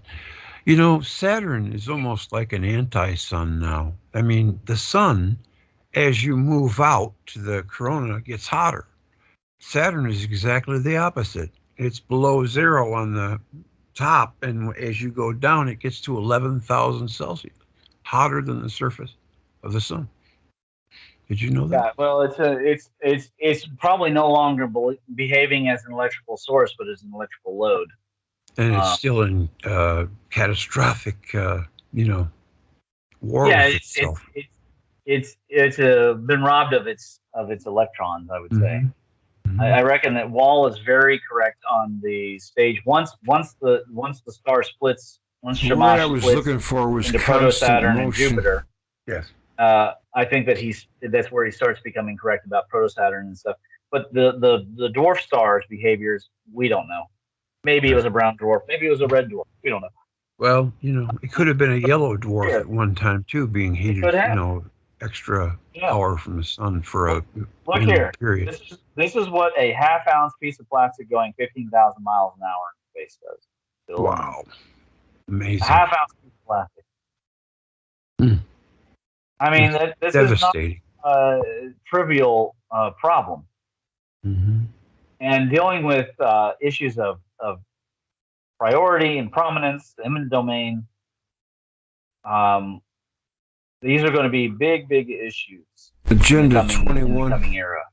Hmm. And here we are just trying to deal with porch pirates. You know, we got one guy who's actually on Yes. the Mars rover project, actually designing multiple successive generations of products, which I love to watch him, make these like glitter bomb things that go after porch pirates. I But got. I got. Somebody there got there me. could be there could be a lot more effort put towards engineering real solutions that we really need. That's all I'm saying. Hmm. I absolutely agree. I think that you know it's been a fascinating discussion, and Oh, you are dedicated to bettering mankind, and I'm all for that. I think it's marvelous. yeah, I mean, again, I'm all about empowering the person. Hmm. If it's a female learning women's self defense, the key is always empowerment. Make the individual stronger, and that means make the individual and the individual community and the individual society, individual tribe, for Yes. example, like some Amazonian tribe or something.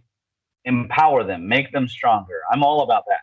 Yes. What I am not about is returning to bad ideas because I there are agree. things that are provably bad ideas. We've already tried them before, And we seem to not and learn from the past. well, it's difficult when you have propagandists. Yes. If people go to the Gateway and they go to the Giants of EU history, these are my heroes. Yes. Yes. That's really cool that you put them. I might steal that idea And from you. also in the quantum page, I'll give you there's full more. credit for it. I should do Uh, that. List a page of my heroes. I'm going to do that. well, I mean, but they're everybody's heroes, I whether or saw not. John F. Kennedy in there. I thought I did. Oh, I don't see him No, these in are all quantum people. there. Those were Okay. all Oh, electromagnetism people and quantum people. I'm going This to send woman, you a her link face is about actually one. here. Uh, I mean, she did some really important work, Hendrika Hmm. Johanna van Leeuwen. Okay. And these are Some people all I need to learn about. yeah. And then here's papers, and people can actually go and read some of their theories and read it.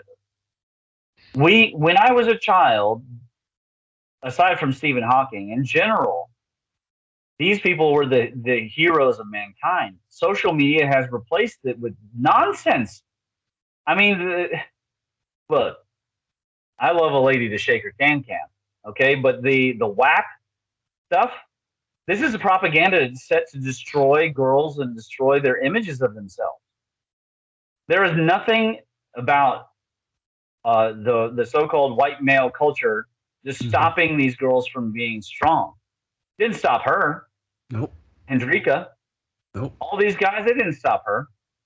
What stops people is they don't believe in themselves, or they don't believe in something greater than themselves, like rationalism or scientific method or God. Or take time And to if they learn don't do history. that, and they don't take the time to learn history, they will believe all sorts of propaganda No that doubt. someone is out there to stop them. No one is really out there to stop you. They may be out there to stop a movement, or they may be out there to stop some specific thing. For example, they may not want a water car. But the era of going after the one guy making the water car is now past. 20 people can make the water car, release all of the data onto GitHub. They can do nothing about it. Yeah. He was poisoned, by the way. Maybe he was, maybe he wasn't. But Yeah. the point being, it shouldn't stop anybody from trying, because at this point they don't have enough officers. There's too many You're right. mafia and cartel members, Yeah. and I mean, think about it. When I was a kid, you couldn't even talk about UFOs and be considered a serious person. I know. Now there's not enough people to study them. I know. That's There's just not funny. enough people to study any of this stuff. There's not enough people to do electrogeology. There's not enough people to study the emerging volcanism and meteorology that's coming out of this work. I shouldn't have to write, a paper on the tornado electric circuit and what happened in Kentucky with this recent storm. I shouldn't have to do that paper. That should be being done by NOAA. We just don't have enough resources.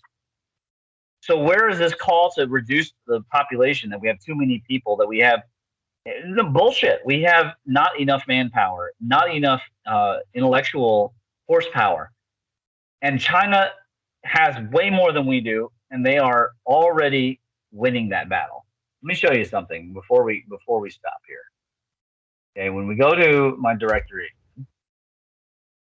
there's a little paper here, China versus the world.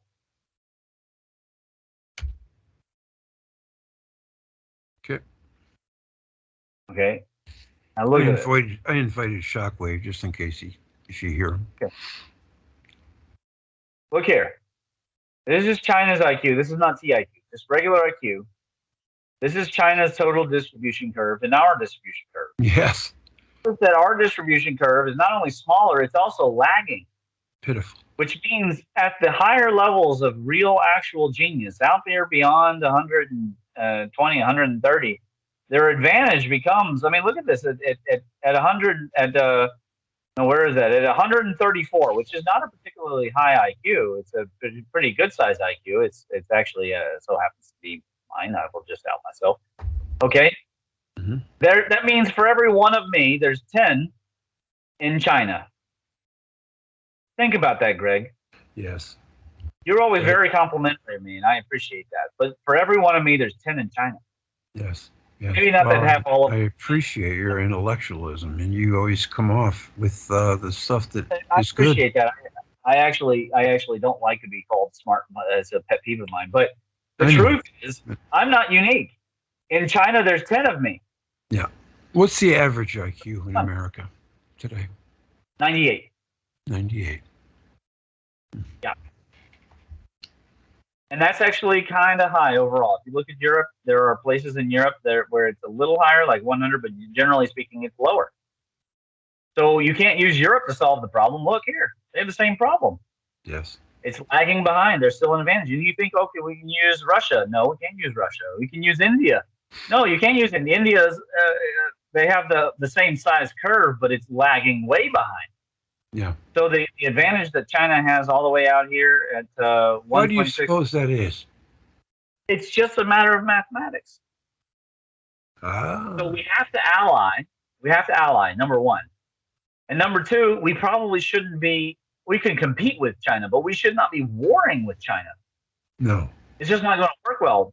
They're going to solve more problems faster. Yes.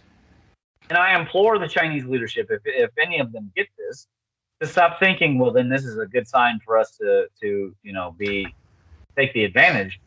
No, it's a bad idea. Mm-hmm. Because it's mutually destructive wave. It's not combining to a destructive wave path. Yes, and that our government has not really kind of held our U.S. corporations' feet to the fire with any kind of public responsibility. So they allowed them to go over to China and just pour thousands of jobs into the country, which is only going to benefit them, and not the hell with the American worker. That is just irate. It's intolerable. It is disgusting.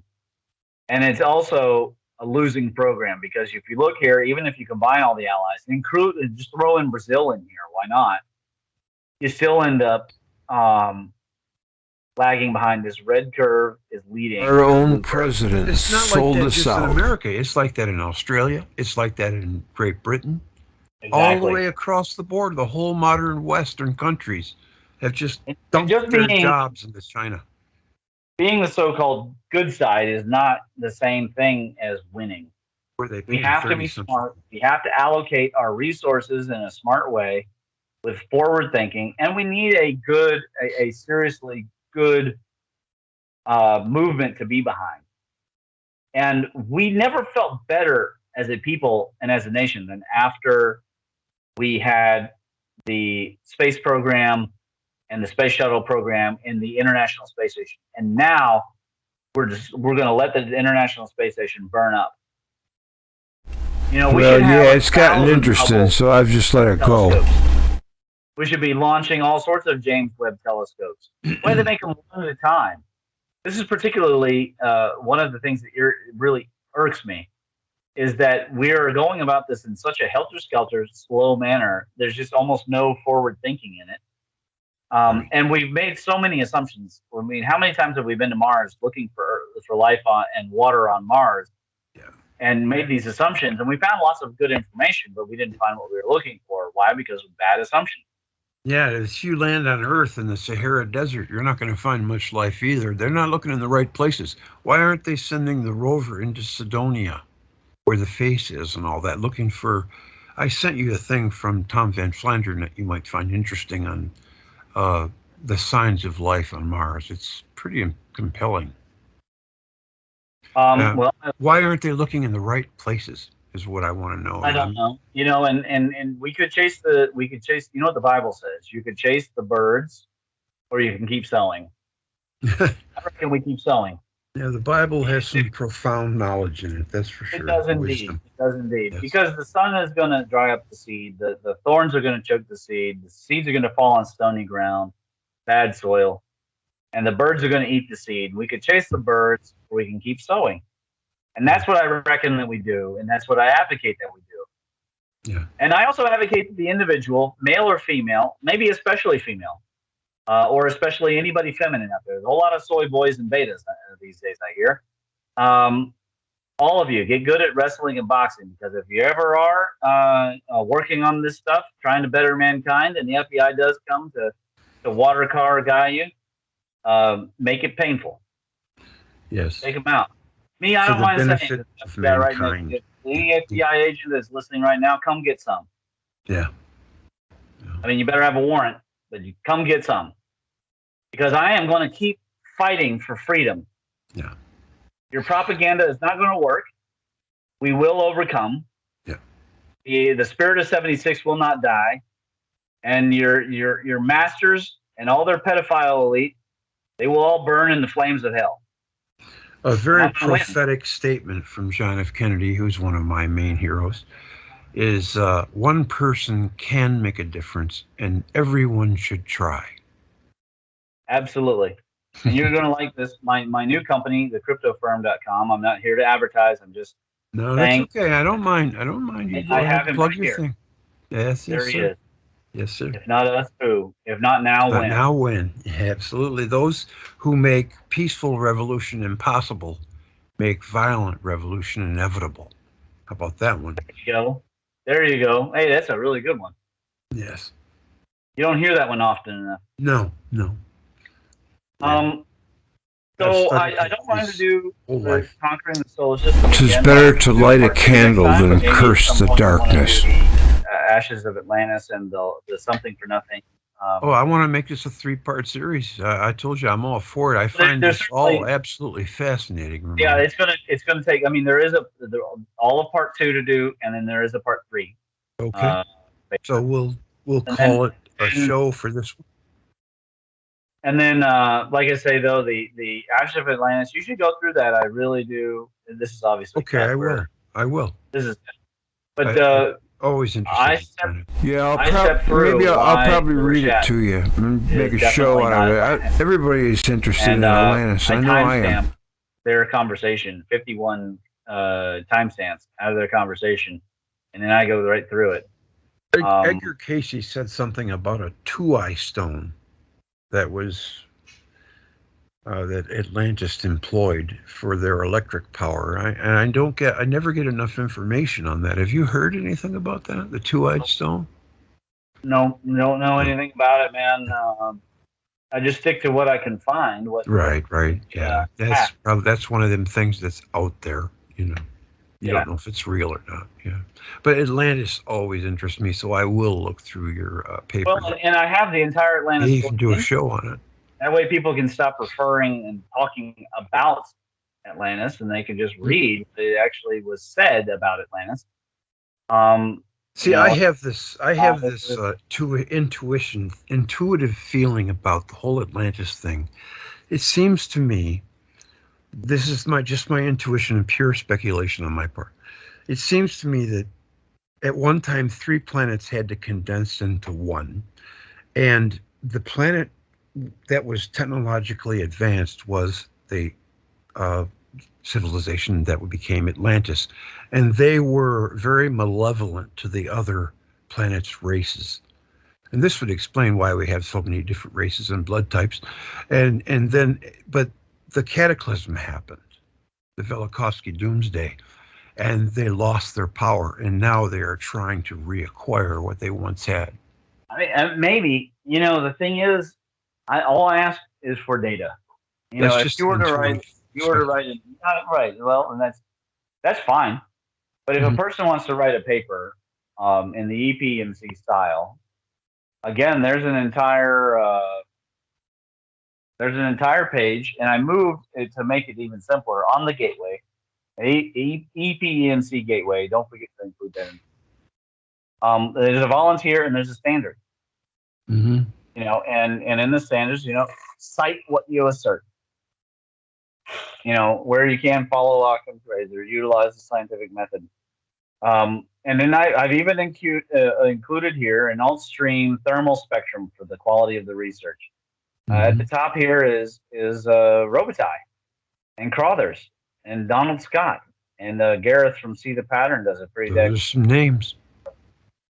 Yeah, like try and be at the Names I top respect. level. You know.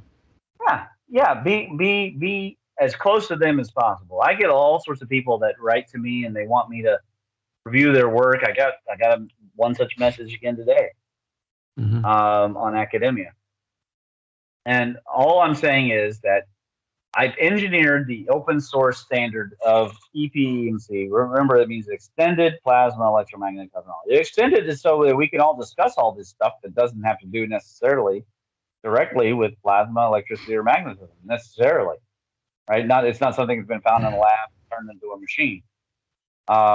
It's archaeology, it's anthropology, it's astrology, it's biology, Mhm. medicine, and I've created it to be open source because I'll be frank with you, I don't like that the electric universe is copyrighted. I just don't like that. I didn't. And I was not aware of that. You know, I show a lot of their no, clips, and they're very gracious to me. well, they're They've always said, fantastic. I'm sure they're good people. They've never really, reached out or supported my work directly. "No, I Um, know. I know that fine, that but should happen." Yeah. well, of course it should happen because Yeah. I've gone out and found them their thunderbolts and found them their proof that we could see Jupiter up close. Stop speculating about it or using CGI and talk about the octagon. Mhm. Talk about the real the lidar. Talk about the earthworks. I mean, in the EPMC, we've taken it to the next level. Mhm. It's totally next level. I'm just waiting for more people to take it and run with it themselves. I reckon that some people are probably overwhelmed by the fact that there's so much citation work, but it's actually not that hard to do. With the age of the internet, it's really not hard to do. No, that's true. And then That's very true. some people they think, well, why write something if I'm not going to get it peer reviewed? You can do peer review with EPMC. You can absolutely do peer review, but for me, mostly peer review is about.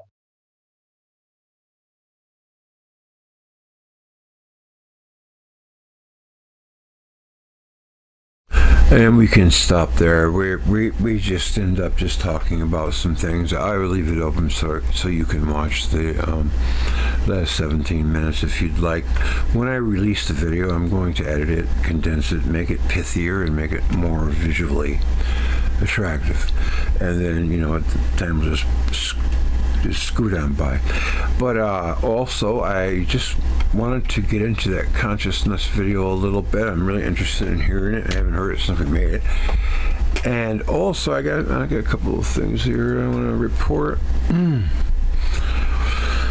The things, I always try to write notes, and then I keep things, so, if you don't keep yourself up on you forget stuff. I mean, I go back and watch some of my old shows and relearn things that I forgot. But anyways, the difference between inductance, I'm sorry, I have a hair in my mouth. I hate that. The difference, I think it was an eyelash.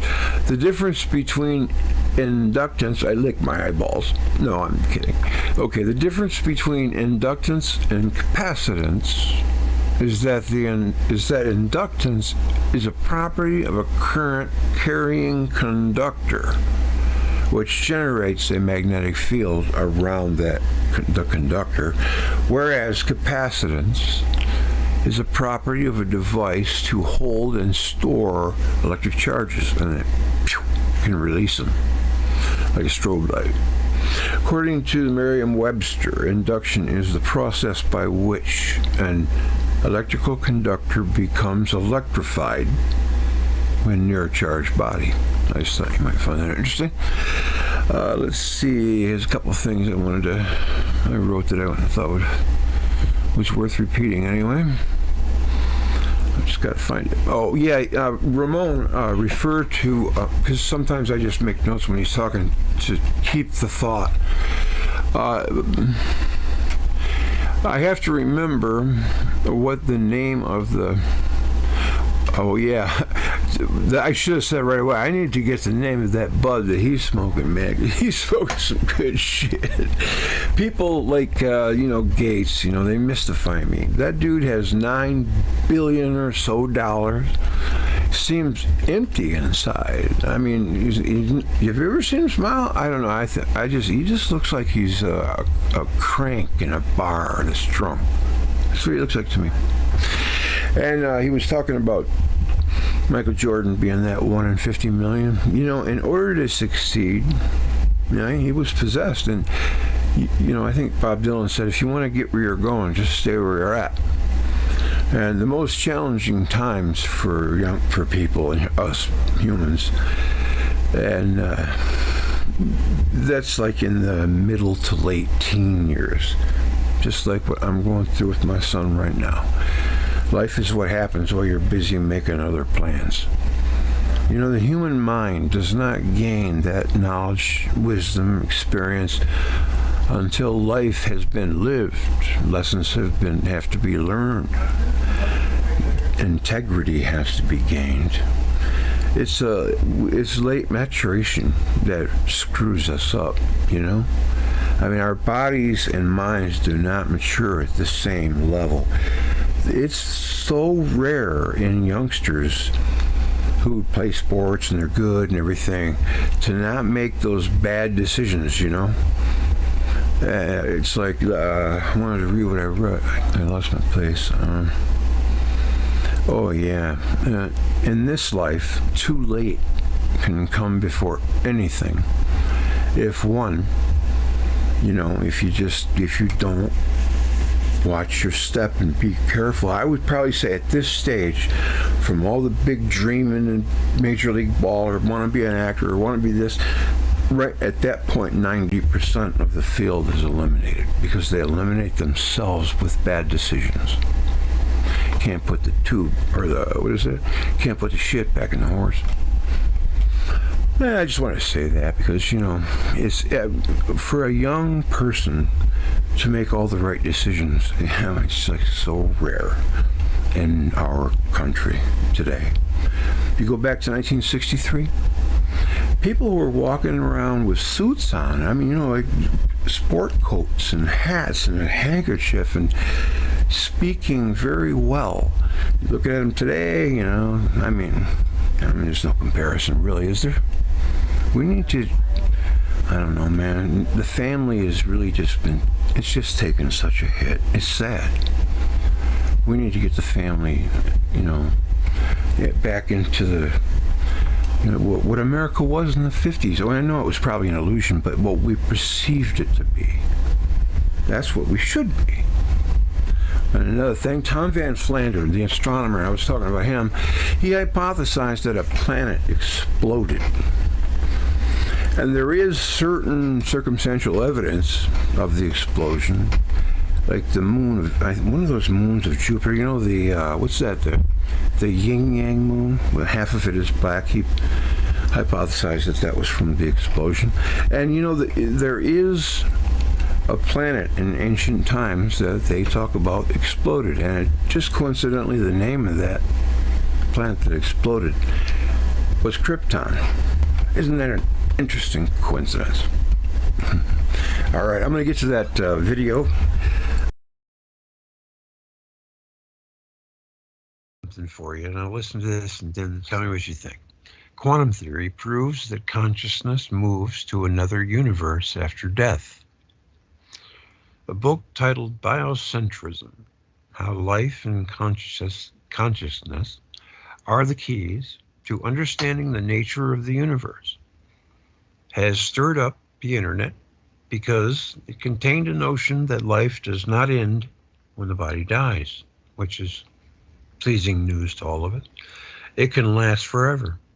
The author of this publication, scientist Robert Lanza, and there's also that neurologist who had an afterlife or after-death experience, who was voted the third most important scientist alive by the New York Times, has no doubts that this is possible beyond time and space.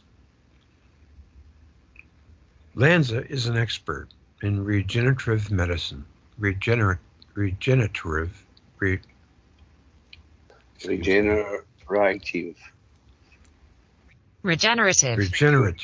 medicine, and scientific director of Advanced Cell Technology Company. Before he has known for his extensive research, which dealt with stem cells, he was also famous for several successful experiments on cloning endangered animal species. But not so long ago, the scientist became involved with physics, quantum mechanics, and astrophysics. This explosive mixture has given birth to the new theory of biocentrism, which the professor has been preaching ever since. Biocentrism teaches that life and consciousness are fundamental to the universe. It is consciousness that creates the material universe, not the other way around. Yes, I've heard this before. Have you? Have you heard this before? Mm-hmm. Yeah. I've heard some of it before. Yes, I have too. Yes. Lanza points to the structure. Not in this sort of format. No, I haven't neither, but it makes sense on the outside.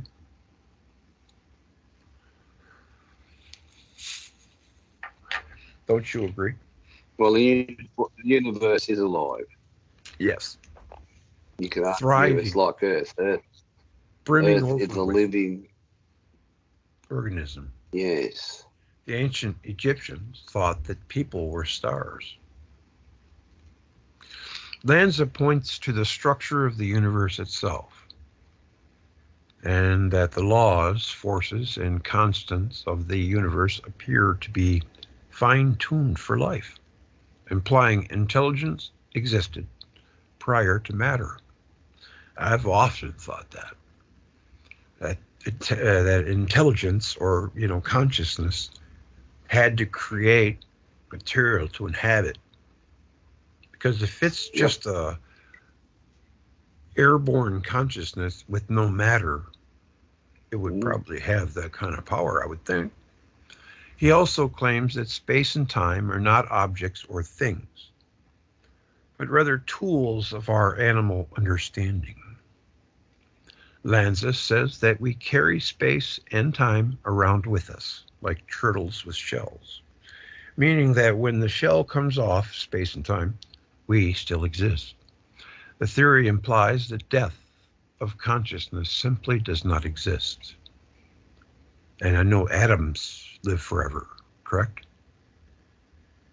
Atom. Oh, yeah. Except when they, well, that's right, they do, because even when they get smashed up, they're still alive. Mm-hmm. They're just smaller, aren't they? Yeah, it's argued that you can't eliminate information from the universe. It only exists as a thought because people identify themselves with their body. They believe that the body is going to perish sooner or later, thinking their consciousness will disappear too. If the body generates consciousness, then consciousness dies when the body dies. But if the body receives consciousness in the same way that a cable box receives satellite signals, then of course the consciousness does not end at the death of the physical vehicle. There's the 21 grams guy too. Consciousness exists outside of constraints of time and space. It is able to be anywhere in the human body and outside of it. In other words, it is non-local in the same sense that quantum objects are non-local. Lanza also believes that multiple universes can exist simultaneously. In one universe, the body can be dead, and in another, it continues to exist. That's interesting. Absorbing consciousness which migrated into this universe. This means that a dead person, while traveling through the same tunnel, ends up not in hell or in heaven, but in a similar world he or she once inhabited, but this time alive, and so on, and so on, indefinitely. It's almost like a cosmic Russian doll afterlife effect. What do you think of that, Andy? Mm-hmm. You agree with that? So multiple universes, and you migrate while traveling through the tunnel, ends up not in hell or in between them. That's like right. When we die in this universe, we're born in another. That's fascinating. I never considered that. Yeah. But you go to a similar place. So the similarities are always the same, but this time you're still alive. Now you see, do we get to pick who we're going to be, or do we enter like a Russian roulette? Speaking of Russian, of you got to just enter the barrel, and if you might end up a monkey or a fly or a human being living in America or in China, or is it I want to be in that person? I don't think you necessarily get a choice of the person, but you'd still end up being human. But yes, you would, because it says here, you migrate through the time, but you've got to migrate to a similar world that you once inhabited. So in other words, it might not be called America, but it would be somewhere where you'd have, I suppose in today's world we'd call it a privileged existence. Well, you know, that makes so much more sense to me than we're just some cosmic accident. Mm. You know. And I like the idea that there was consciousness before there could be matter. Well, it goes Why? on here. Multiple worlds. This hope instilling but extremely controversial theory by Lanza has many unwitting supporters. Not just mere mortals who want to live forever, but also some well-known scientists. These are the physicist and astrophysicist, that word doesn't exactly roll off the tongue, who tend to These are the agree. physicists and astrophysicists. Yeah. See what I mean? Who tend to agree with existence of parallel worlds and who suggest, go ahead, Andy, finish it. Who suggest the possibility of multiple universes. Go, Greg. No, you go. Are you doing good? Multiverse, multi-universe is a so-called scientific concept which they defend. They believe that no physical laws exist that would prohibit the existence of parallel worlds. Very good. The first one was a science fiction writer, H.G. Wells, who proclaimed in 1895 in his story, The Door in the Wall. That's when you asked me about that. And after 62 years, this idea was developed by Dr. Hugh Everett. In his graduate It was actually thesis Edgar at Allan Princeton Poe